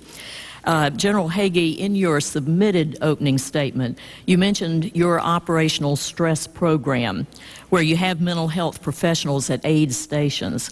And I'd be interested in hearing how you think that program is working, how effective you feel it has been, and General Schoonmaker, whether the Army has a similar program. Let me also mention that Veterans Affairs published a study. This was March 31st, New England Journal of Medicine, and it reported that 17% of Marines and soldiers reported early symptoms of depression, anxiety, or post-traumatic stress disorder. But of those service members, only 40% sought any sort of mental health care. So I'd also be interested in hearing from all of you what's being done to get these troops to seek and to receive the kind of mental care that they may well need. A lot of questions in one here, but General Hagee, if you could begin, and General Schoonmaker, and then I'd like to hear from all of you on that second part. Yes, Senator, thank you very much for that very important question. I don't believe that there's any one program that will solve this particular issue. First, I believe that every single individual is affected by combat. Right. In one way or the other. Some are affected more than others. And the operational stress control and readiness program that you talked about, where we put a trained individual with a psychiatrist down at the battalion level, is just one part of an overarching program that we have. We spend a great deal of time before the unit leaves talking about the stress that they will realize when they're overseas, when they're in combat. We have programs while they are there. For the first time that I can think of, we actually rotate individuals out of the front lines. I use that in quotes because, of course, there are no front lines over there, but back to areas of relative stability and safety to where they can recruit, and we do that as a unit. We stress the fact that everyone is affected by combat, and that if you feel stress, that you should come forward and look for help. As the unit gets ready to, I'm being attacked here. As the unit gets ready to come home, we spend time with the individual Marine talking about what he has seen or what she has seen there, and what the reunion is going to be like. On the other end, we spend a great deal of time with the families talking about the same thing before they come back. Then after the reunion, we actually have stand downs by battalion, where everyone has to participate in the program, once again underlining the fact that there's nothing wrong with feeling this stress, and most importantly, providing points of contacts and references where they can go, people with whom they can talk if they feel this stress. The plan is to continue that, not just after they come back, but this has to be an ongoing process, because you never know when these symptoms might develop. General Schoonmaker? Well, I align myself totally with the Commandant and what he said, and I just add, maybe put a little perspective on it from the standpoint of the Army. We deal with it. First of all, everybody is affected by combat. Anybody that denies that is truly in denial. So we're trying to deal with it before the fact, during now our workups and our training in terms of heightening people's awareness to the fact that they will be dealing with things that it is important to deal with realistically and directly. Secondly, while in theater, we have formal combat stress teams now that every time that, let's say, a unit experiences traumatic situation where we can directly intervene and start that process there. Upon return, during the reintegration process, we have formal reintegration process, and I'm personally encouraged by the fact that we're having more and more people that are willing to come forward and get help and treatment, regardless of rank. And we're seeing some considerable success in the people that do participate, whether it be in personal counseling through the variety of resources that are available, or in marriage counseling, for instance, on reintegrating with the family or with a spouse when they return. And then, of course, we're having, with those that do have continuing problems, we have continued contact and follow-up. So I think we're approaching this very comprehensively. It would be fair to say that we continue to learn as we go on this, and we continue to adapt as we find necessary. But I think it's a good news story. Senator Dole, if I might add, yes. I'd like to pick up on a point that General Schoonmaker touched on, which is leadership of the units. What's given a little less attention in that New England Journal article is the reality. There's a background level of some of these issues in any community of individuals. What's striking to me is how little these stress indicators change. They do go up post-deployment, but given what these troops have sustained, I think it's a great tribute to the leadership of the non-commissioned officers, commissioned officers of our forces, that we've seen such a modest rise. Nonetheless, every returning individual, as General Hagee and General Schoonmaker have described, receives an evaluation on this issue and other health issues. We recognize that post-traumatic stress disorder, as you know well, often does not show up right away. Right. And so we have inaugurated an effort to reach out to every returning individual at roughly the 3 to 6 month point, including those who have been discharged, to reevaluate their situation and reinforce the message that General Schoonmaker and General Hagee offered, that we do offer you assistance. It is just fine to ask for it. Don't be shy. There is that issue in our society, as you have underscored. I have worked personally with Gordon Mansfield, the Department of Veterans Affairs Deputy Secretary, on this issue. He is adding the capacity of the VA, which has been a leader in this field for many years, as I know you're aware. And we are very much dedicated to offering our people the support that they deserve. Thank you very much, Mr. Chairman. I'll submit some additional questions for the record. My time has expired. Thank you, Senator, but I wish to point out, because of your interest and work on the committee, our bill, which hopefully will be going to the floor here in a week or two, contains provisions on PMS. Yes. We thank you for your interest in this subject. Yes, indeed. Thank you. Senator Thune. Thank you, Mr. Chairman, and gentlemen, thank you for being here today, and thank you for your extraordinary service to our country and the soldiers you brought with you today. I can't tell you how much we all appreciate, and despite sometimes the random statements that come out of this place, those are not reflective of the enormous support that we have here in the Congress for the good work the troops are doing, and I'd say around the country as well. I know certainly in my home state of South Dakota that we are extremely appreciative for the way that you are taking the fight to the terrorists so that we don't have to deal with many of those threats here at home. So thank you. I want to just explore a question here with respect to coming back a little bit to what Senator Roberts was referring to earlier, but clearly the war in Iraq and Afghanistan has involved one of the largest operations probably since World War II in terms of logistics, lift requirements, repeated rotational deployments of major units to those theaters. In fact, some units and personnel are rotating in theater for their third tour. And as was alluded to earlier by Senator Roberts, yesterday at his confirmation hearing, General Pace stated that it would take 2 years to put the deployed equipment through maintenance depots to get them back into shape. And following up on that, I'm curious, and Secretary Chu, General Myers, perhaps you could describe more broadly what impact and strain the repeated rotational deployments of ground units and air squadrons to Iraq and Afghanistan has had on yearly training cycles, readiness ratings, maintenance cycles, and of course on the home base infrastructure that support these units. Thank you, Senator. A very important question. Let me pick up on something General Schoolmaker mentioned in response to Senator Reed's questions about readiness of Army units. One of the byproducts of the extraordinary times in which we find ourselves is indeed the experience level of our force has increased. This is a battle-tested force. It knows what it's doing. It's extremely professional.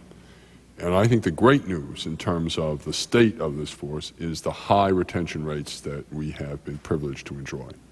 Now, those retention rates are not an accident. They're a result of your willingness to give us the tools necessary to persuade people to continue with us. They're a reflection of the extraordinary leadership of military units.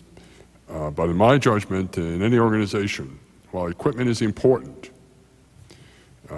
ultimately its performance comes down to the quality of its people and their motivation. And I want to associate myself with the views of these two service chiefs and the chairman about the high quality of both attributes in our military force today.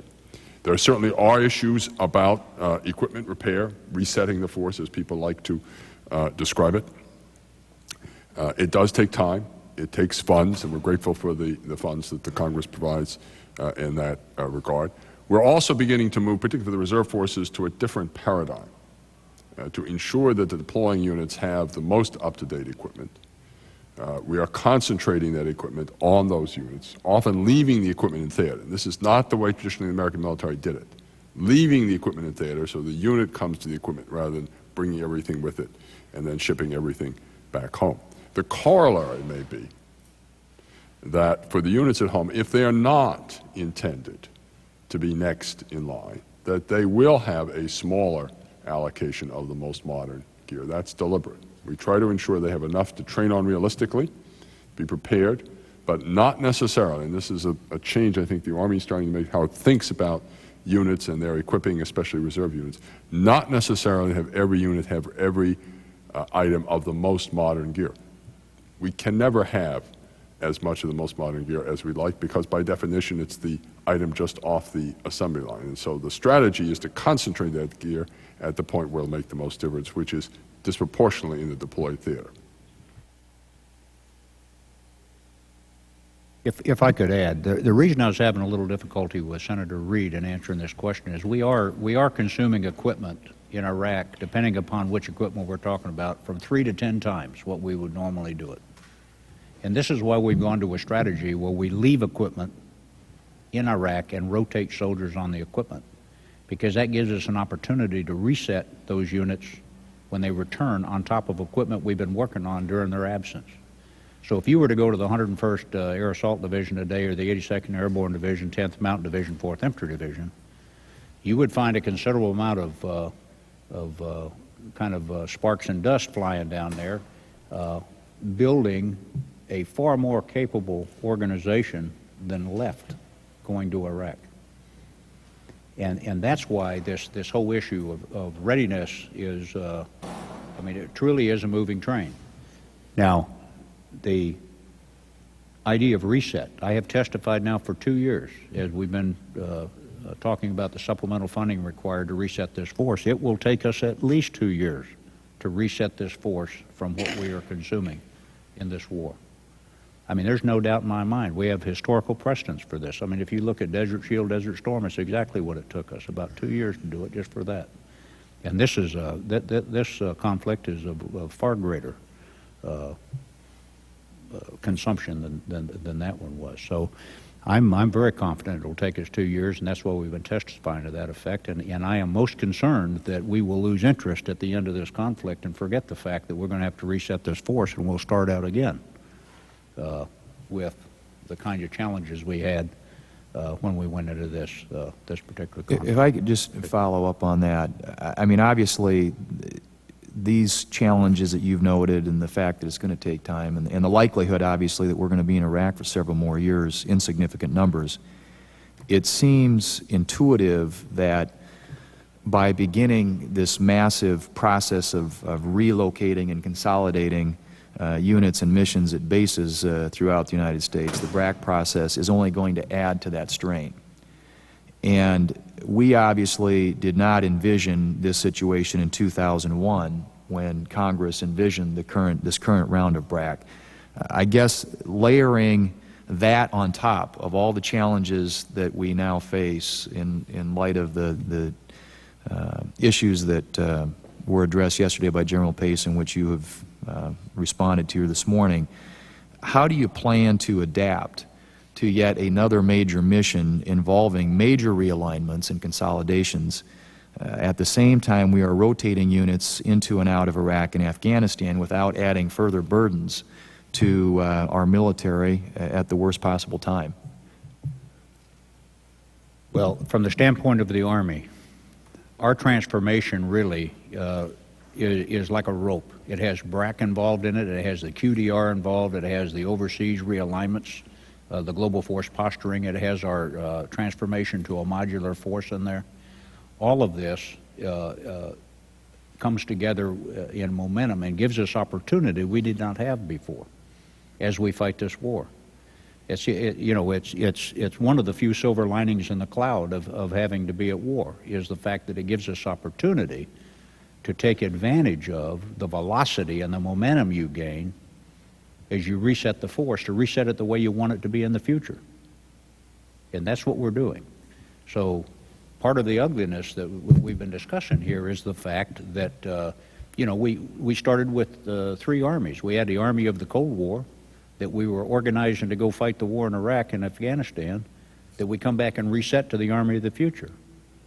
So there are 3 different armies going on at the same time, and when this is over, we should all be reset forward to the kind of Army that's more relevant 21st century. And I'll just give you a real quick example.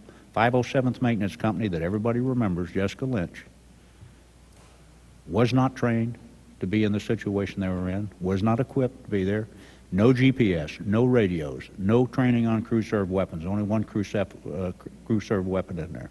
No night vision. Losing your voice, General, you're not into the mic. I'm sorry.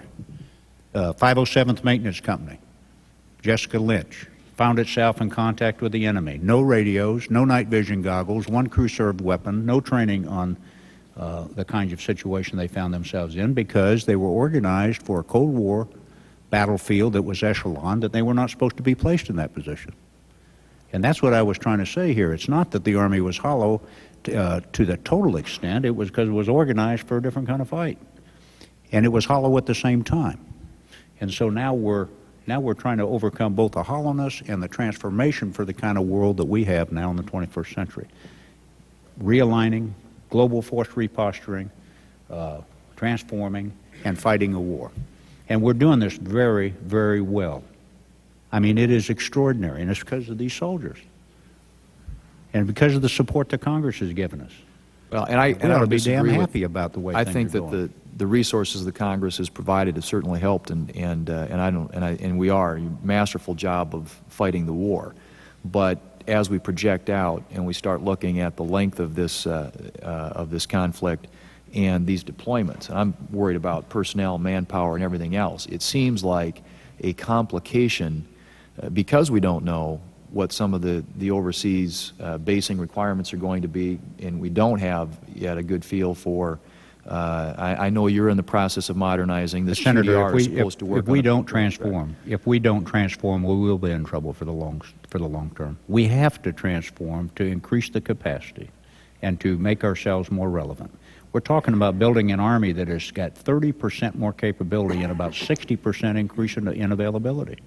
We're talking about bringing a National Guard that was terribly hollow, disorganized, overstructured, the same with the reserves, the same with the regular force, and bringing it into a context that's a total Army. The difference in the three components is availability. And we have a force generation model now that will generate the chiefs of both the Guard and Reserve are back here, and they will tell you that we could do this indefinitely when we get into the formation that we are going to. And by 2006, we'll have 80% of that done.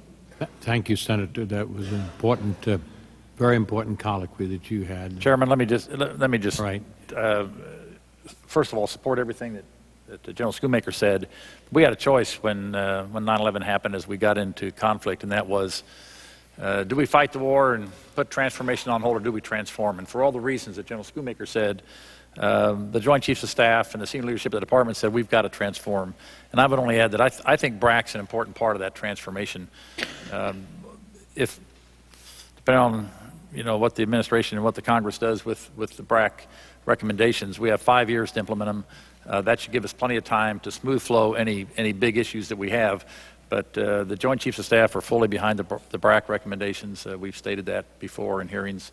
And this is an important piece of our transformation. If you take one piece out, then we're, as General Schoonmaker said, we're left without a full bucket, and it would make life a lot more difficult.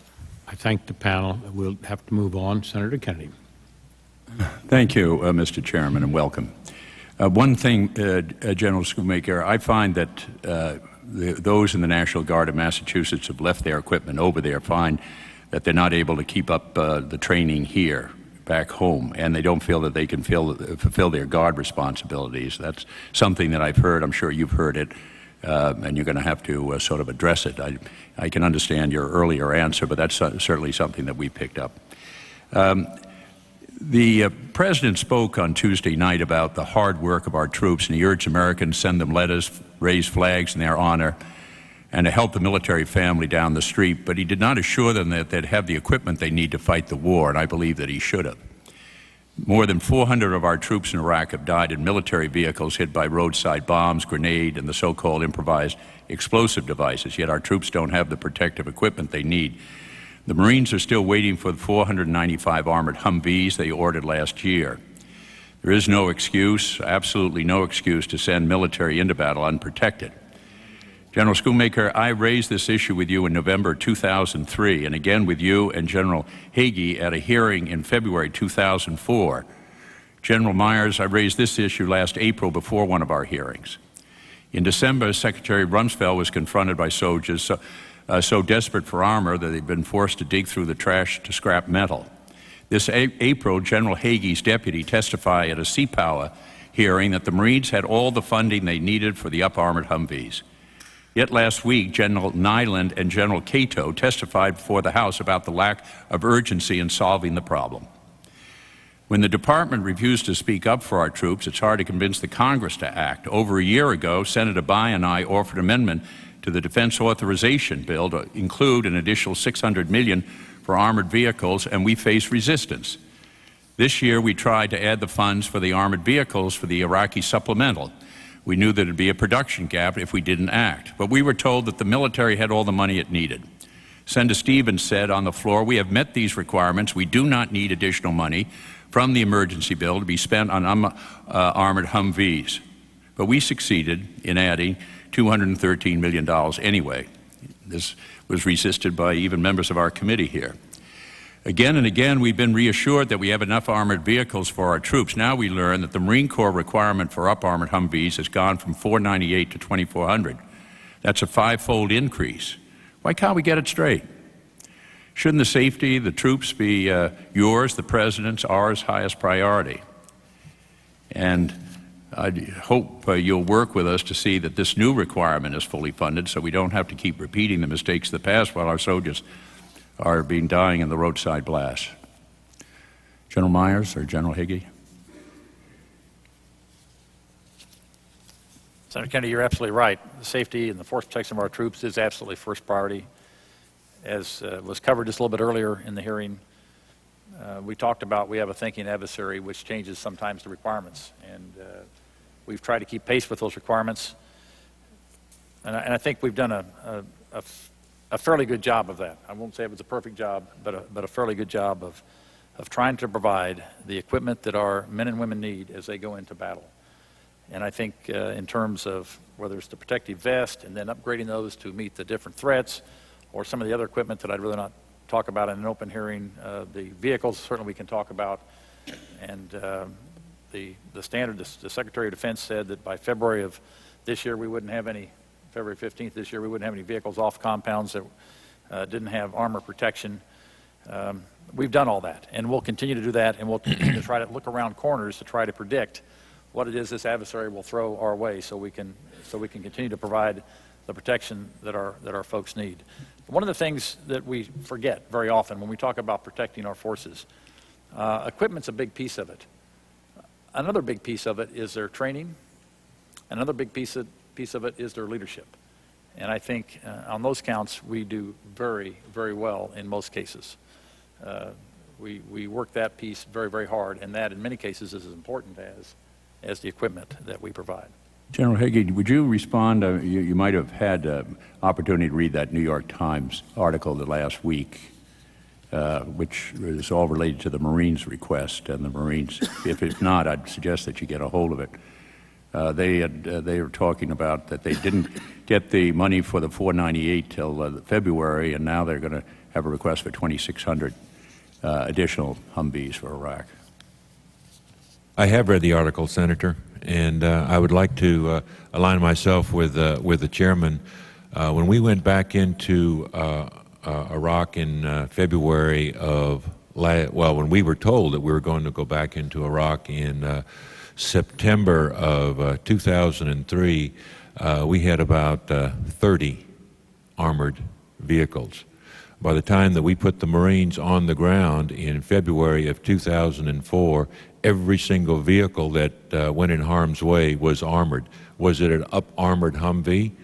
No, sir, it was not. But it was the best steel that we could find, using the best engineers that we could find to armor those vehicles. And since that time, we have continued to spiral development that armor, providing the very best that we can to the Marines and soldiers that are there. As the chairman said, the force protection of our troops is absolute priority number one. We've also testified that this is an adaptive thinking enemy, and we are responding very aggressively as he changes his tactics. Right now we have 1,000 of the Marine armored kit, the so-called MAC vehicles. This is add-on armor that we put on the A2s in country. We are ahead of schedule on producing those vehicles.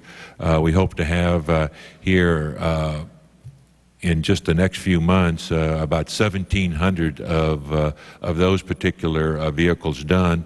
And then, as you know, we want to replace the remainder of our vehicles that are in harm's way, not only in Iraq, but in Afghanistan, in the Horn of Africa, on our Marine Expeditionary Units. We want to replace those that have armor on them with the up-armored Humvee, and that's the reason for the request for the 2,600. Just about out, but your testimony here is that no Marine goes out on patrol now in any vehicle that doesn't have the up-armored. No, sir, I did not. Or the armor plating? No vehicle leaves the compound without armor.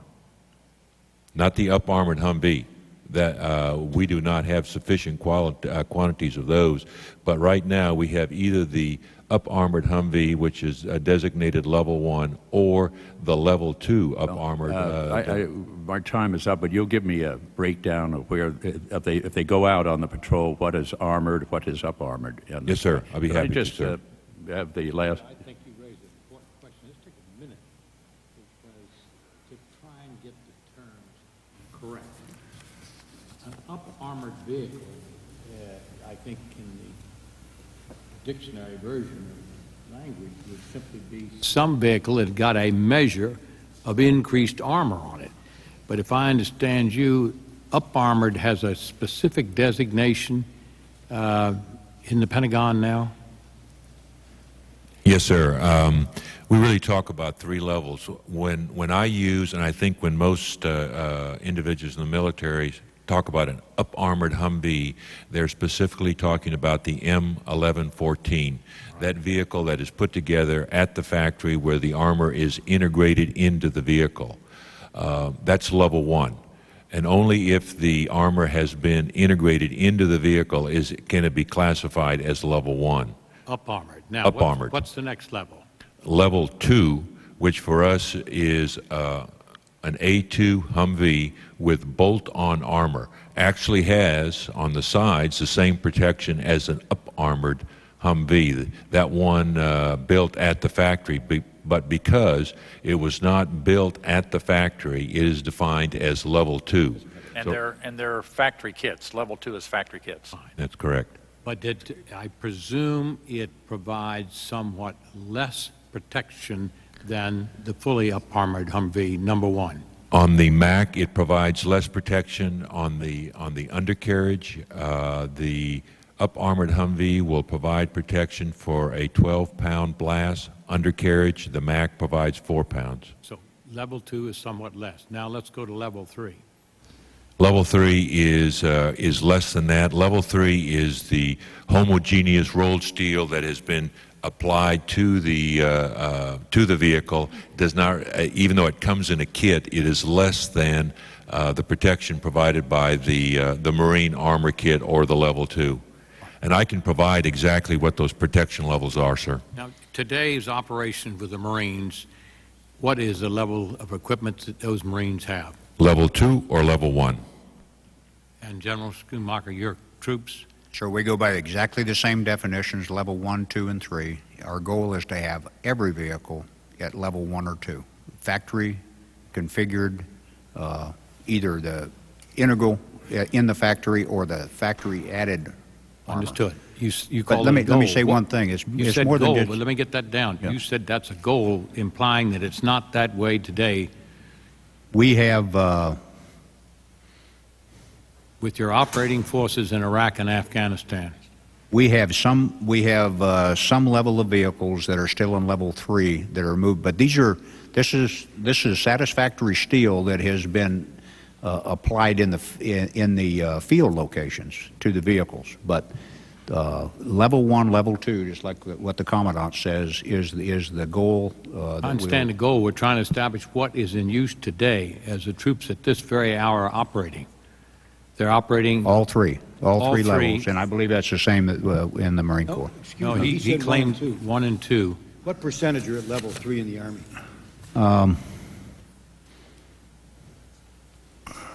About roughly 20 to 24, 25%, something like that, are at level 3. Does that answer your question, Senator Kennedy? Yeah. This is, I guess they call it the hillbilly armor. The level 3 is what I understand is the term. We're not referred. using hillbilly It's armor. not, yeah, that's, You don't use it in the term anymore. But I might add that this is more than just Humvees, and that's the important thing, because we're talking Trucking. about I know the trucks are equally Hammocks, important. everything.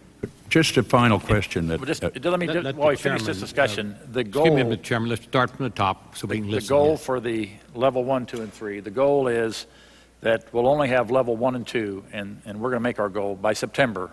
By September of this year. This year, we'll only have level 1 and 2. We will no longer have any level 3 in the field. Any 3. Now, that's Marine Corps and Army. That's all forces. That's all. Remember, we have Navy and Air Force over there as well. I understand on that. the roads, actually.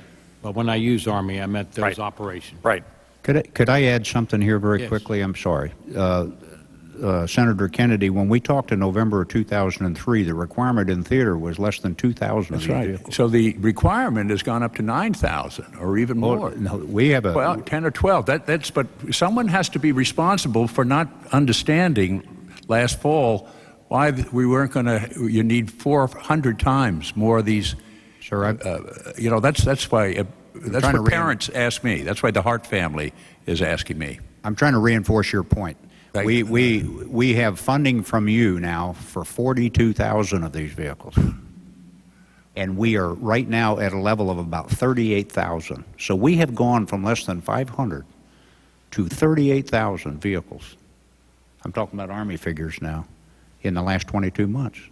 So I think we've gotten considerable support out of the Congress to do this, and it's an enormous undertaking. And, you know, as far as I can tell, the requirement will continue to grow.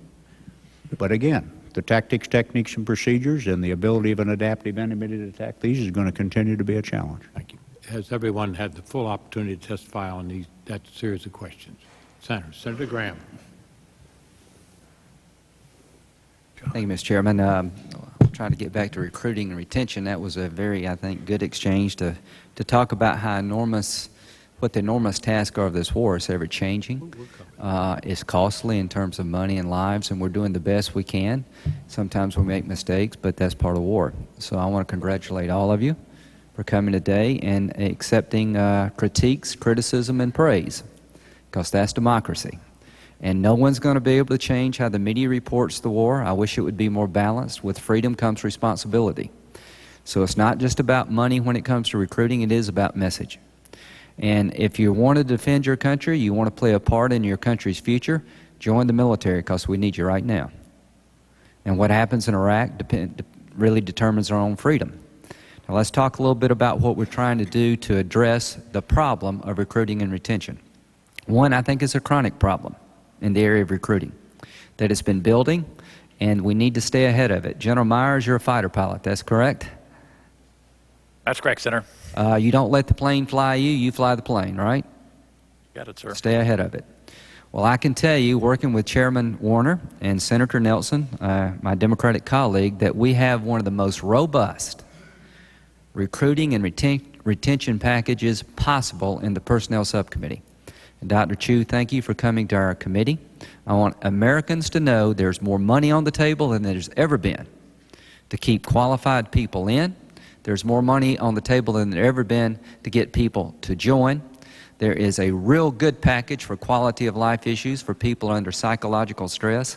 And this committee, in collaboration with the Department of Defense, is addressing the problem of recruiting and retention. You, sir. And I am pleased to be part of that process. Now, my concern is that where we're going to be in the future. We know how the Humvee situation is ever changing. The likelihood of a major military footprint being in existence in Iraq a year or two from now, I think, is great. Because you've just discussed the enormity of adapting to the war in terms of procurement practices. Look what we're asking of the Iraqi people and the coalition forces, to build an army from scratch. The army in the past was loyal to the dictator, not to the people. Buying into civilian control of the military is something not known in the Mideast, and we're trying to institute it. You get paid in cash in the Iraqi army, so you have to take your money and go home and pay your bills. We don't have sure pay. There is no bureaucratic infrastructure to support the military. You're having Sunnis and Shias work together for the first time in a coordinated fashion, maybe in the Kurdish north. So the political task ahead to bring this country together in a written constitution, setting aside a 1,400-year-old religious split between Sunni and Shia Muslims, is an enormous task. So why is it taking so long? The same reason it took us a long time. It's hard to get people with different views of life to live together. It's hard to get a military to work as a national military, not a group of militia. And we're making progress. But if we are there a year or two from now, which I think we will be, with a large number of troops suffering casualties, we have to turn this around on message. And we have to do more in terms of recruiting. General McCafferty has just gotten back. He has made an observation that we're in a race against time in terms of getting it right in Iraq with our force, that he sees stress on the force, and that time is not on our side. General Myers, what would your answer be to that observation? I actually outbriefed General McCaffrey after he came back, asked to see him. He said several interesting things, and I think some of them seem to be misperceived a little bit. One of the things he said that I thought was good is that morale is terrific. And, talking about a, quote, broken army that we hear from time to time, this is a great army. This is an army this is the best army, the best armed forces this planet has ever seen. And General McCaffrey, through his visit at least, that was his observation as well. He does worry, and he has worried from right after 9/11, I think, when we first went into Afghanistan, that to sustain this war, we needed larger ground forces.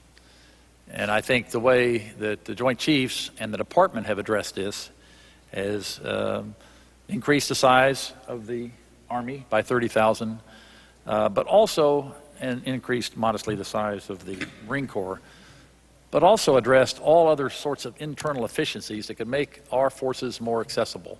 And that's what Army modularity is all about. And I don't know that folks that aren't actively involved in these processes understand them fully or understand what they're going to bring to the table. But I think it's really, really important that we continue our transformation across all our services so we have the availability of these terrific forces for contingencies, either current or potential. Transformation helps recruiting, retention, and capacity to fight. Is that correct? Has it what? You think transformation will improve recruiting, retention, and the capacity to fight? I think everything we do in that regard. I mean, I think it relates back to Senator Thune. I think BRAC is part of it. Our overseas posture is part of it. I mean, it all goes hand in hand. Overseas posture, for instance, one of the tenets that the United States Army had when it thought about its overseas posture and its stateside posture was if we can get more families back to the United States where we can have more stability with spouses and children, that this is going to increase retention. So, I mean, it all goes hand in glove. Sure. And if you pull a piece out... One last question. Is there anything that we're not doing on the Hill to help you win this war that we could be doing? If I might, Senator, it's not that you're not doing it, but I would like to join my colleagues in advocating your continuing to speak out, just as you had done in these last few minutes, about the value of military service, about the importance of military service. As the President said in his speech, it's the highest form of public service. And just continuing to offer that message to the American people is one of our most powerful and most effective recruiting tools. Senator, you want another question? We'll now go into another round of questions. Looks like the distinguished ranking member and myself are here together. This has been a good hearing. We've had a very valuable exchange of information. And I just want to dwell a minute on this issue of transformation. I'm among the strongest of the proponents to have this transformation.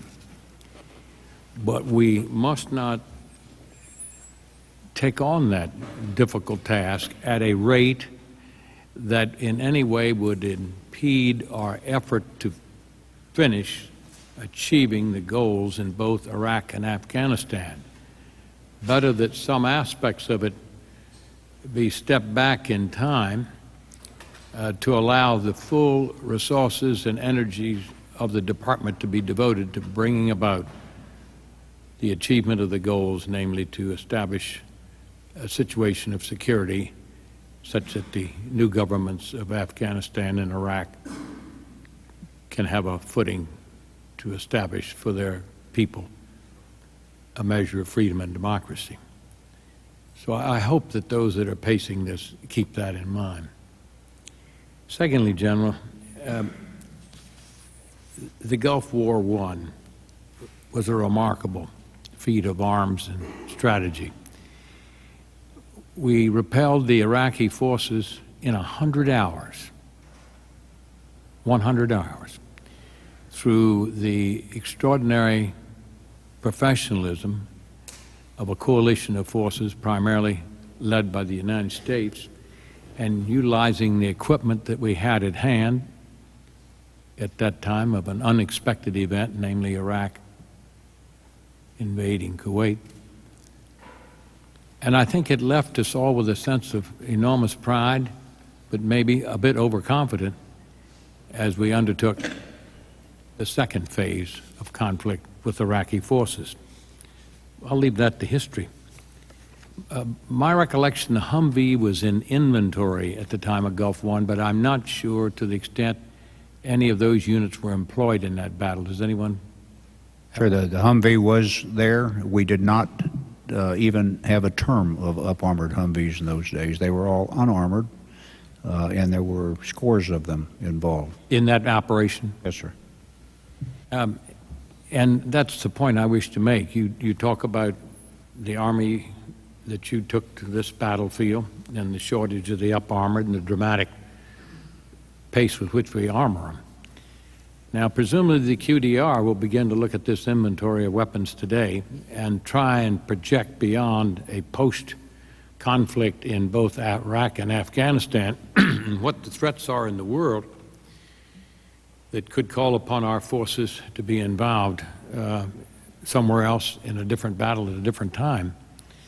And we might have to revert to the fact that the up-armored Humvee, which loses a degree of mobility, which is an important factor in any warfare, and suddenly we've got to revert to the Humvee as it was originally designed.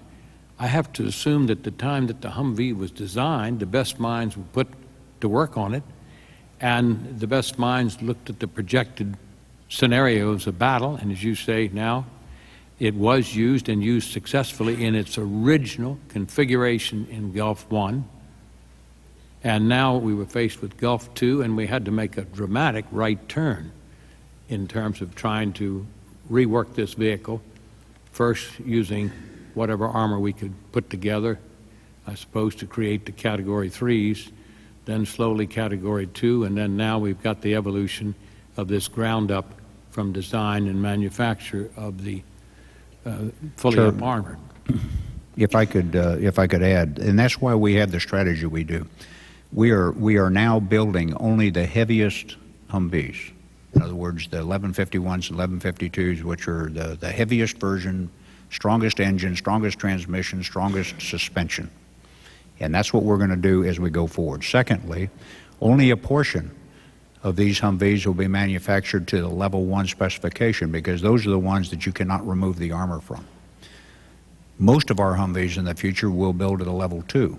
And the reason we are is because you can remove that armor and put it back into the configuration that you're describing, so that we can extend the life of these suspensions, engines, and transmissions, and then put that armor on when it's basically snap-on, snap-off, providing the same degree of protection where that armor is that a level 1 Humvee would provide. Well, that's something we've got to focus on, because I don't want to sit here.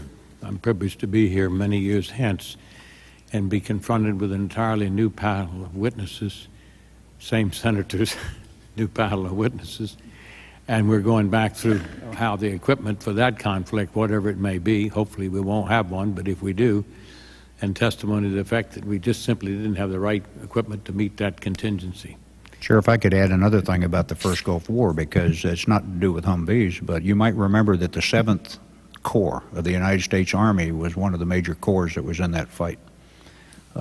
That corps was being disbanded at the time the first Gulf War broke out, and it was saved by the first Gulf War, and then disbanded after that fight.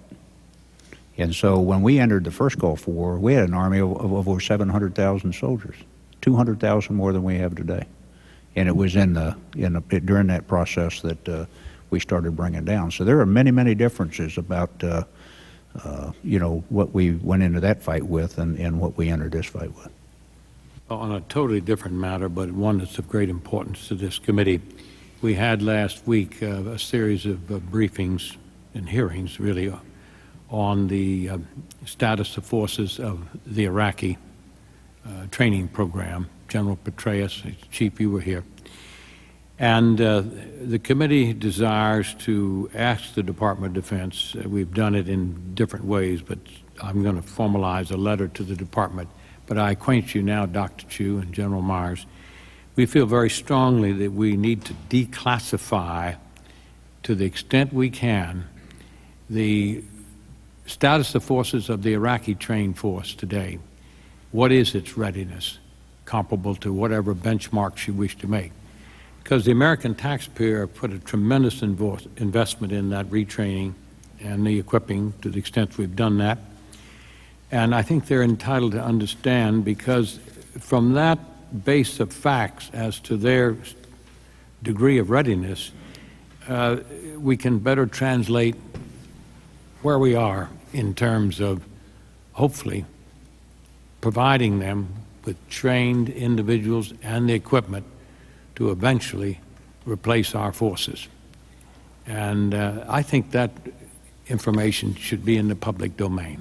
There's a great deal of discussion about when we can achieve the goals that our president, I think, courageously has established. But that is an integral set of facts that's needed for any reasonable translation of how we can achieve those goals. I'd like to now go to the question of the IEDs. We continually monitor this very important discussion here in the committee. And I'd like to start with you, General Hagee. We have, through the past 2 years, really, followed the progression, first, of the procedures adopted by the Department of Defense. They now go to the Joint Task Force. General Votel is the head of it. And I want you to describe what has been the structure of the Marine Corps addressing this issue, and I think you've done it very effectively. And is that structure still performing as you intended it to perform, or is it to be more fully integrated into the Joint Task Force? I know that it chops to the Joint Task Force now, but it seems to me there's a measure of independence the Marines have had using their own initiatives and innovations, and I really want to hopefully protect that. I'm sorry, Mr. Chairman, I didn't understand the first part of the question, the structure. I'm trying to look at the structure of the various entities within the Department of Defense addressing the serious issue of the IEDs, namely, what are we doing by way of research and development? What's the private sector doing? How quickly are we getting the equipment into the field? Because it's the IED which is the focal point, frankly, of so much of the concern among the American population with regard to their young people going into this conflict, series of conflicts, Iraq and Afghanistan. So we understand General Votel's structure. We were briefed on it. He was before us. But the Marines have been doing some independent, innovative work on their own in conjunction with the Joint Task Force. And I ask you, is that still functioning? Is it functioning to your satisfaction? First off, Mr. Chairman, yes, sir, it is still functioning. We are working very closely with not only the Joint Task Force, but with the individual services, because we're obviously all in this together. There in the Al-Anbar province, we have 155th Brigade, and so we're all concerned about the IEDs. At the same time, we are also using our engineering expertise to try to come to solutions. And when we do, just like with the Army, we share that with either the service or the Joint Task Force or both. I can also say that we are working with several of our coalition partners who have had experience with improvised explosive devices to find out what they have learned, and they are sharing their information with us. So am I satisfied with the process? Yes, sir, I am. What I'm not satisfied with is the speed at which our scientific and engineering community, and I know they're working hard, are coming up with new technologies to address this problem. Now, that would be the private sector that you concerned, or the in-government entities, or what is the community to which you refer? Sir, I would say all of the above. Not that they're not working hard, but we are just not coming up with, in my opinion, the technologies that we need rapidly enough. For example, technologies that would allow us to locate the IED, some sort of sensor that would allow us to locate that IED rather than having to physically see it. Technologies that would allow us to set that IED off before we even got there. The academic community is working on it. The scientific community is working on it. I know DARPA is working on it.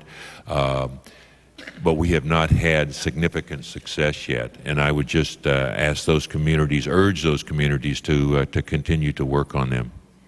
Well, I just want to make sure that you are satisfied that the work being done in the Corps continues, and it can be done to the extent working with everybody, but nevertheless you can come up with your own ideas and implement them. Is that correct? Sir, I am very satisfied with that, and I have to say I'm satisfied with the effort that the other communities are putting into it too.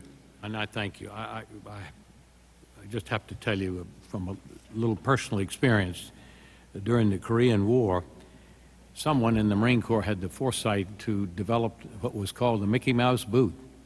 It was a thermal boot. It was an ugly-looking thing, and it was tough to wear and difficult to handle, but it saved frostbite.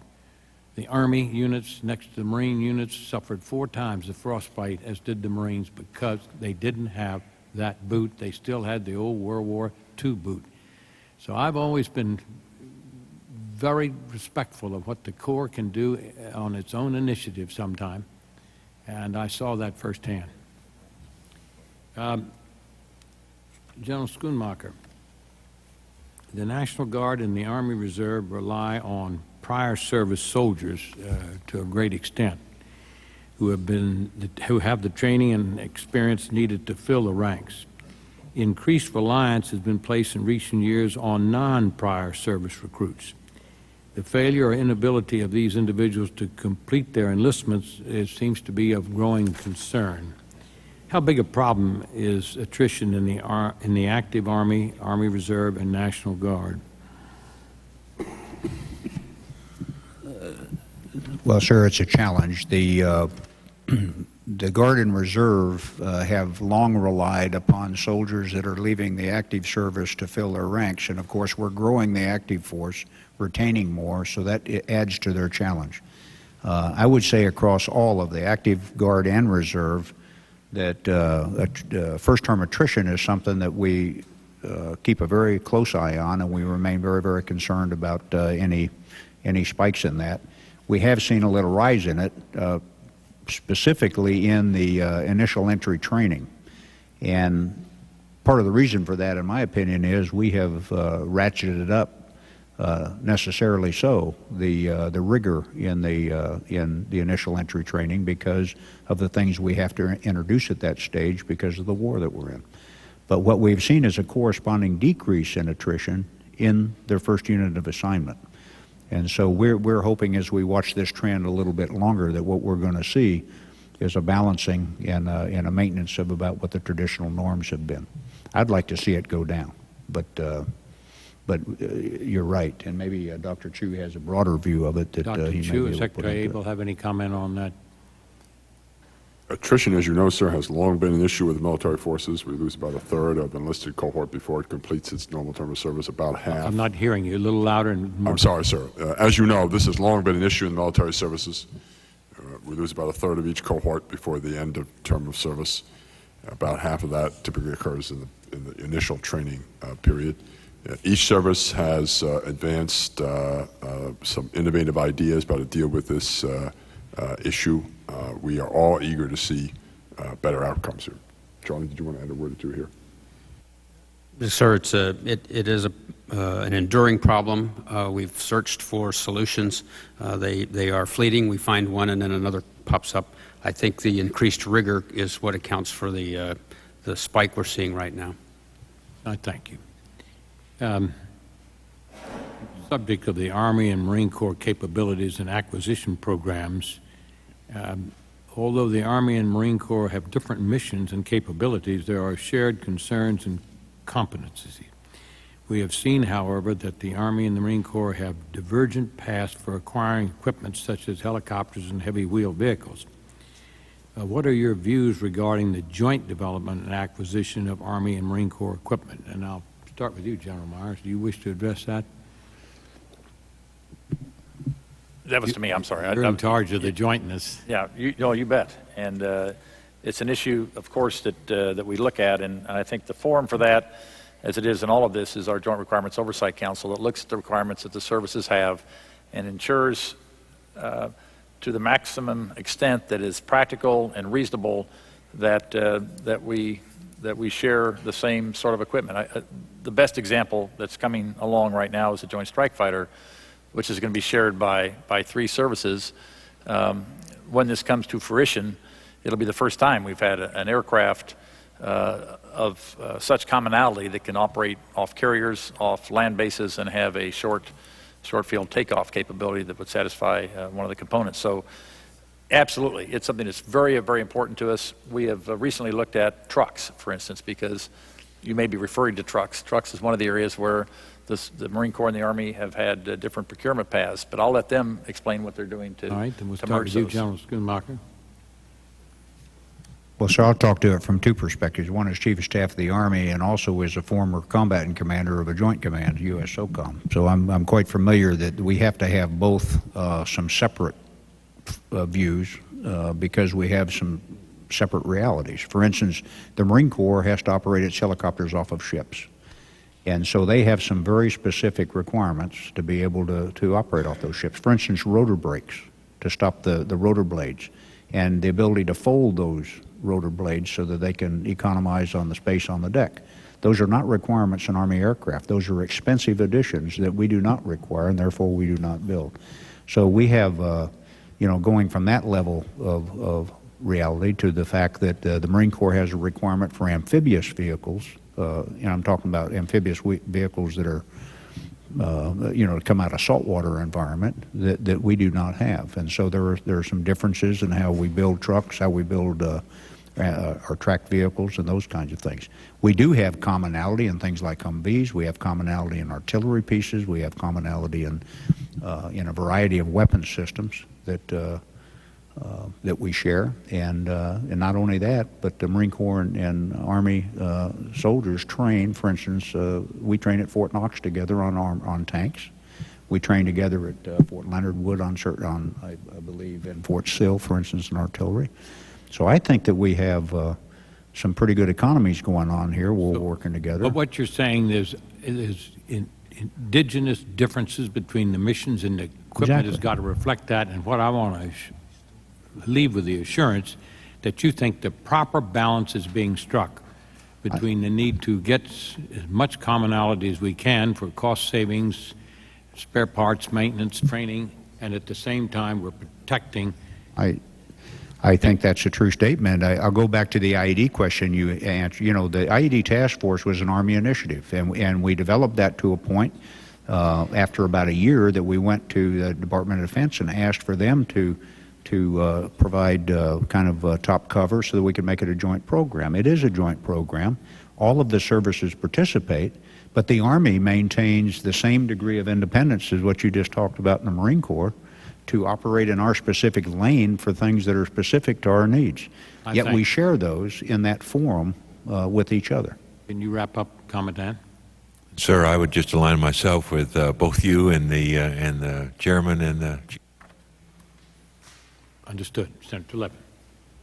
I want to go back to the Humvee issue and the article in the New York Times last Sunday, which had a lot of allegations and statements which it seems to me need to be addressed. The Army did not give up, it reads, on trying to speed production by involving more armor makers. Brigadier General Patrick O'Reilly said that several armor companies were eager to be part of a plan to produce armored Humvees entirely on the AM General's assembly line. In January, when it asked O'Gara, that's the manufacturer, to name its price for the design rights for the armor, the company balked and suggested instead that the rights be placed in escrow for the Army to grab should the company ever fail to perform. Quote, "Let's try this again," an Army major replied to the company in an email message. The question concerned the cost, not a request for an opinion. Now, the cost that he was referring to there was what would be the cost of obtaining the design rights for the armor so that we could produce Humvees a lot more quickly. They never got the cost from the O'Gara company. Then the article reads, "The Army's dropped the matter for now," General O'Reilly said.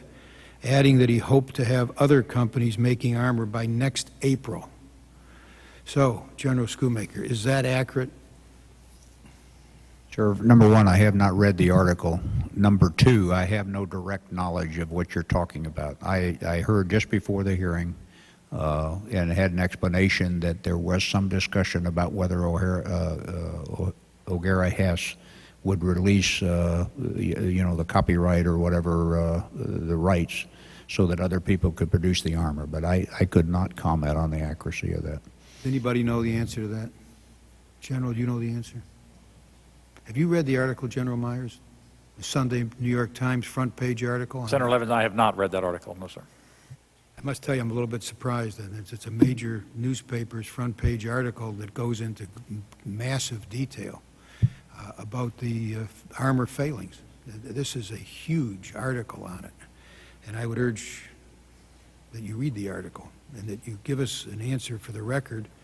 And I'll address this to you, General Schoonmaker, that you give us an answer for the record as to whether or not it is true that the Army sought to purchase the design rights so that we could produce Humvees a lot more quickly, the up-armored Humvees a lot more quickly, so we could protect our troops, and that the company balked. Because if that's true, it would be very, very disturbing to me that they would put profit ahead of patriotism. And I say if that's true. I don't want to...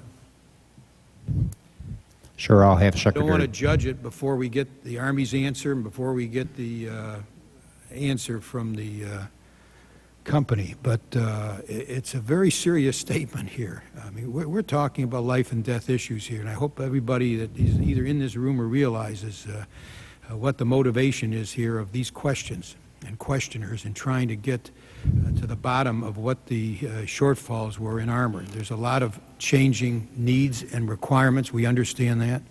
There was not a planning for a violent aftermath. We understand that. It's a moving train. We understand that.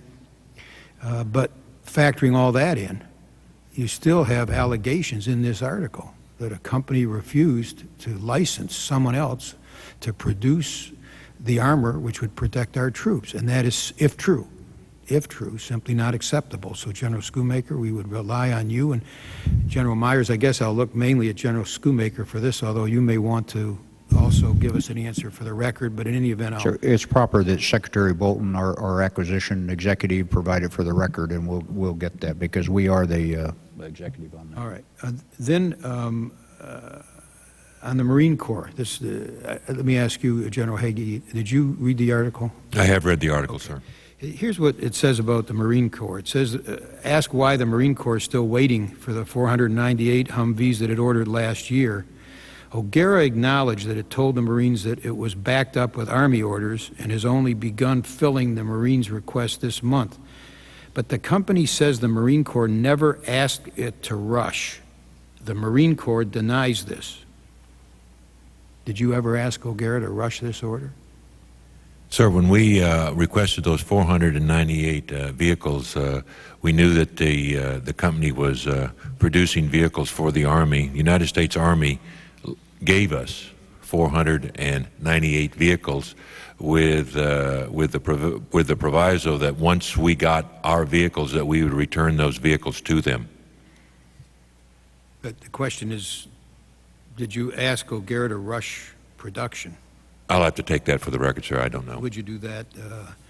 If you give me, Senator, on that point, Senator and I will be forwarding a letter to the Secretary of Defense that we'd like to have the Secretary review this article and make comments on it as to its accuracy for the committee. So we'll be formally requesting it. The article, it struck us as being a very a comprehensive review and took several positions which we'd like to have the Department of Defense have the opportunity to give its perspective. It's a highly disturbing article. I'll just leave it at that. And we need to get answers from the military's perspective and from the company if they want to comment on it. And I would suggest that the letter that we write to the Secretary of Defense, that we send a copy of that letter to the company so that they can also comment on that. Because I must tell you, when we have defense contractors, we expect that they will put patriotism ahead of profit, and they can license others to produce these vehicles and to armor them. And if they were asked to do that and refuse to do that, then I think they've got a lot of explanation, as far as I'm concerned, to a lot of families in this country. I'm going to leave it at that because I want to hear from them and give them a chance to respond. Now, General Schoonmaker, I want to ask you about the readiness numbers. We have testimony this morning from General Hagee relative to the Marines, and I don't know if this was in his prepared statement, and I don't think that these numbers were used in your oral testimony, but if they were, I'll repeat them here so you can give us your comparable numbers. Current operational tempo, this is on the bottom of page 3, current operational tempo has had an impact on unit readiness. Since the beginning of Operation Iraqi Freedom, overall unit readiness for battalion and squadron-sized units has dropped by 40%. Our readiness priority remains support and sustainment of our forward deployed forces at the immediate expense of those units who have rotated out of Iraqi freedom. As a consequence, the readiness of the force not deployed has decreased. Is that true also in the Army? I'd say yes, sir. I think that's an accurate statement. I don't know, I can't sign up to the percentage. That's the Marine Corps percentage, but I'll be glad to give it to you for a record. Well, I think it would be very important that we have that in the record, because it seems to me that's, I wasn't here when Senator Reid was asking questions, but I think that's clearly the point here, is that the unit readiness has dropped because of the reasons which were given here, but nonetheless, they have dropped. And so my question to you, General Schoonmaker, is this. Has the percentage, without giving me the specific percentage because you don't know, but has the percentage of the units in the Army at the highest readiness level decreased overall? I'll have to give you that for the record, but my belief is our Army is more ready than it was before. I understand that, but I want to know in terms of these. I'll have to give it to you for the record. I mean, we do keep readiness levels. We get them every quarter, and we do it for a reason. We've gotten readiness information from the Army, from the Marine Corps, and the information that we have is that the overall readiness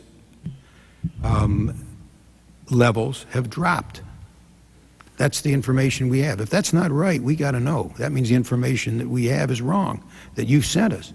Now, the Marine Corps has given us the specific percentage, but overall, the information that we have, the reports that we got from either the DOD or the service, is that the overall readiness of both the Army and the Marine Corps has declined over the past year.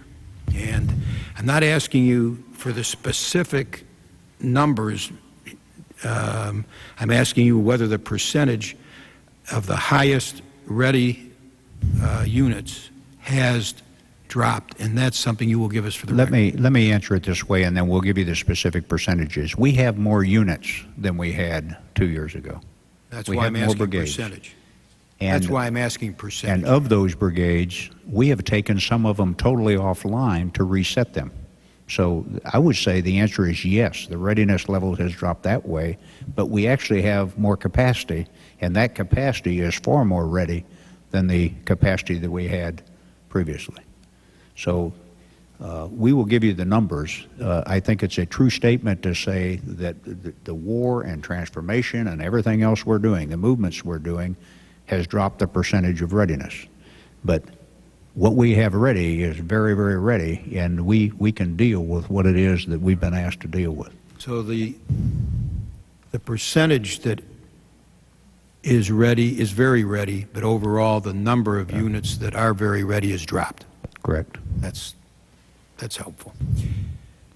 Not reassuring, but it's helpful to get a direct answer on that. Now, our staff was briefed last week about the pre-positioned tanks and Bradley fighting vehicles that we would use in the event of combat in Korea that are fully mission capable. And apparently a significant percentage of the pre-positioned tanks and fighting vehicles that we would use in such an event are not fully mission capable. Is that correct?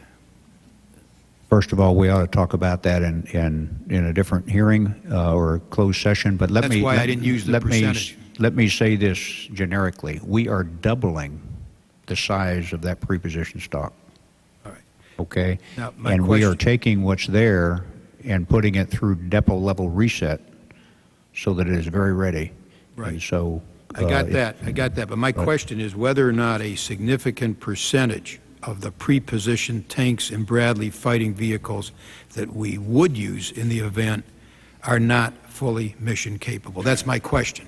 And once again, it depends upon whether your baseline is what we're growing to or what we used to have. If you're talking about what we used to have, there's no change. If you're talking about what we're growing to, the percentage would be less because we're doubling the size of the stocks. So then we need to get both figures. Yes, sir. Okay.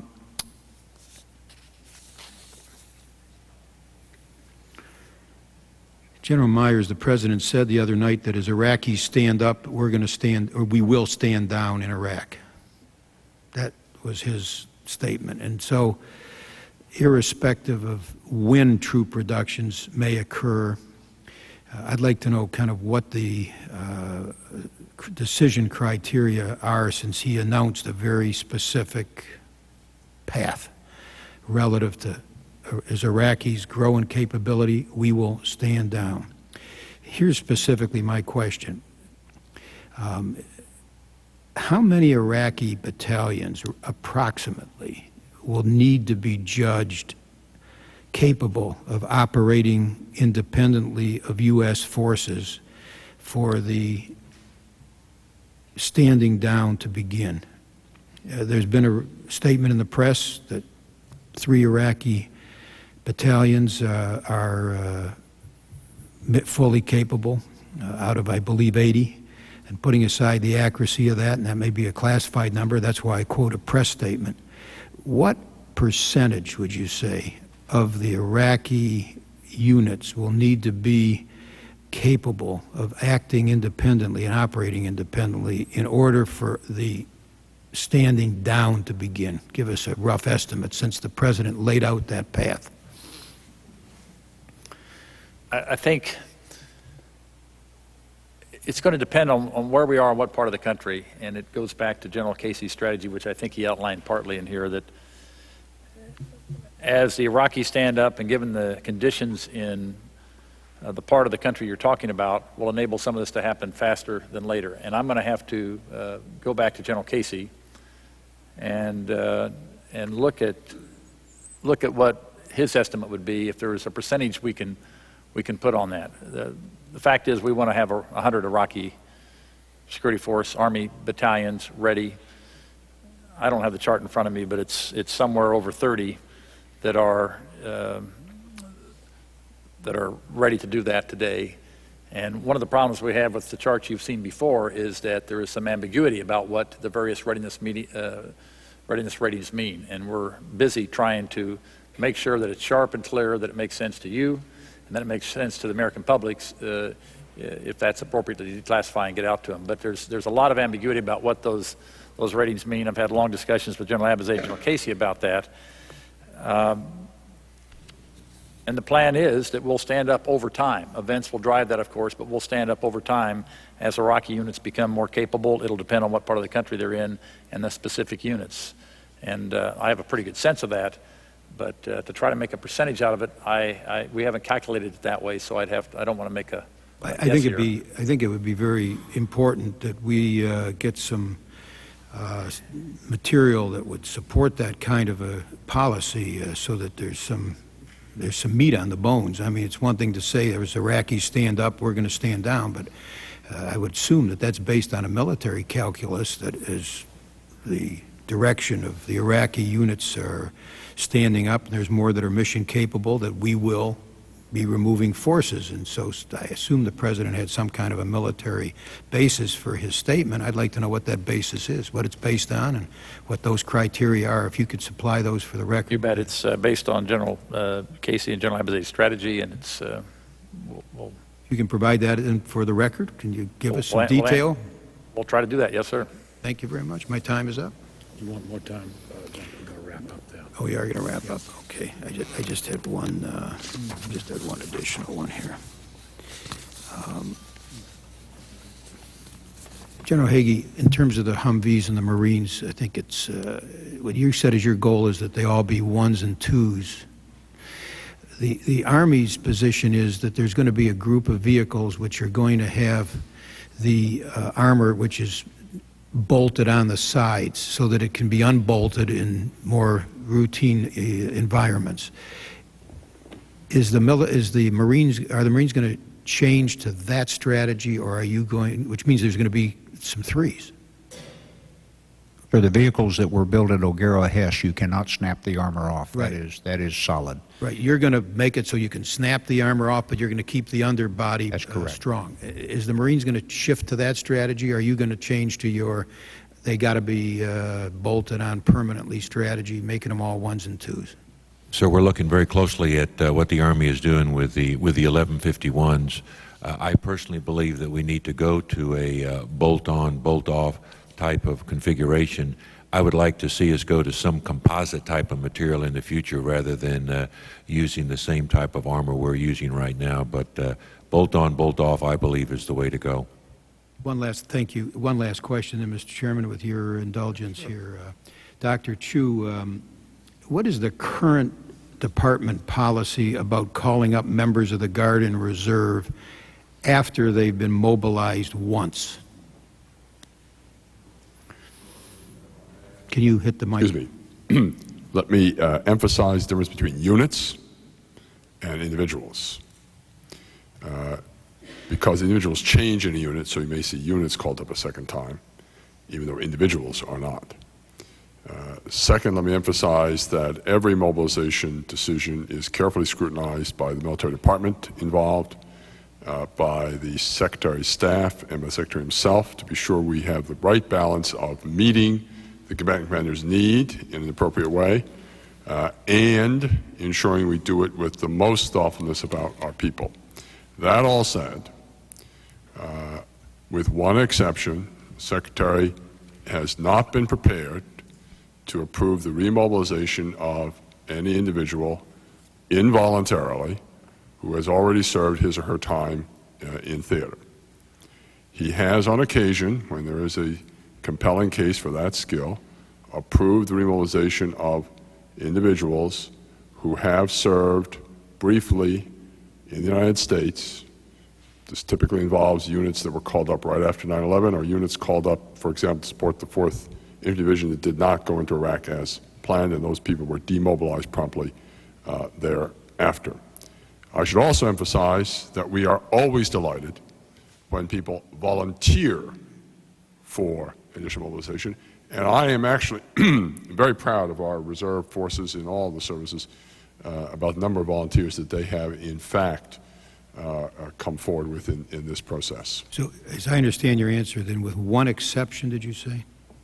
Did I hear you correctly? There was one exception to the rule There is, to the best of my recollection, I'll let Mr. Abel check my recollection, only one exception where the Secretary approved the remobilization of individuals who had already served their time in theater. Where they did not volunteer. When they did not volunteer. And was that a unit or was that individual? That was a unit, and it was composed of individuals who had already served there. Okay, so one exception. One unit which was called up involuntarily. Other than that, unless people volunteer to be called up after they've been mobilized once, there is no involuntary mobilization a second or a third time. Well, let me be more precise, sir. The Secretary has approved remobilizations for units that were called up briefly, units and individuals called up briefly, served in the United States and demobilized.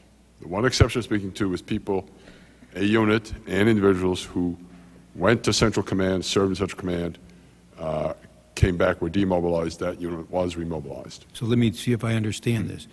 The one exception you're talking about is where a unit had been, there's more than one exception for units that have been briefly mobilized in the United States. They have been remobilized involuntarily. But in one case where a unit served in theater, they also were remobilized. Have I stated that correctly? You did, sir. I would emphasize that the number of times that we've remobilized involuntarily individuals who served briefly is small. What's the parameters of small? I have to get the exact numbers of the record, sir, but it's a small proportion of the total. Small proportion? Less than 10%. Does that mean just a few units or a small proportion? It's both a small number of units and it's not a large number of people either. You'll provide the specifics for the record then. That'd be great. Thank you so Not much. a public record. Thank you. I say to the panel, we've had a very good hearing, and we leave this hearing with the understanding that some of the solutions rest on the Congress to help you in terms of your recruiting, and hopefully the American public. And I commit to you, as I'm sure all of us will, to give it our best effort, because I don't know who could say it better than the President. The highest public service is that of those who wear the uniform. I think he probably meant the first line of fighters also here, and our fire and police and others, but certainly wearing the uniform is the highest form of public service. Anyone else have any comments that they feel they should like to make for this record? If not, the hearing is adjourned, and thank you very much. Thank you, Mr. Chairman. Thank you, Carl.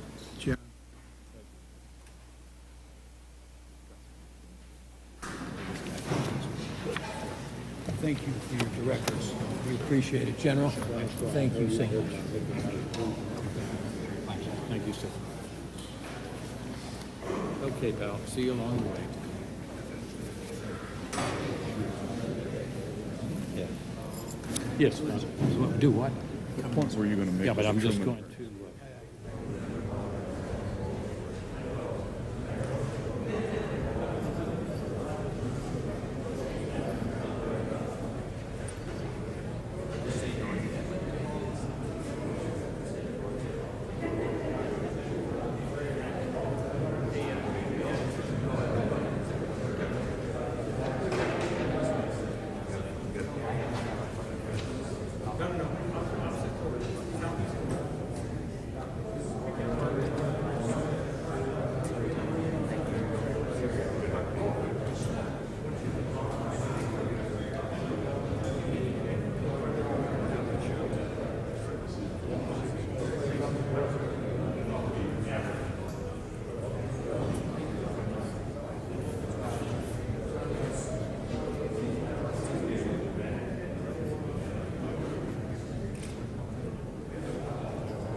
Next, the swearing-in ceremony for Los Angeles Mayor Antonio Villaraigosa. Then a House hearing on federal prison labor. And after that, a Senate hearing with the National Weather Service.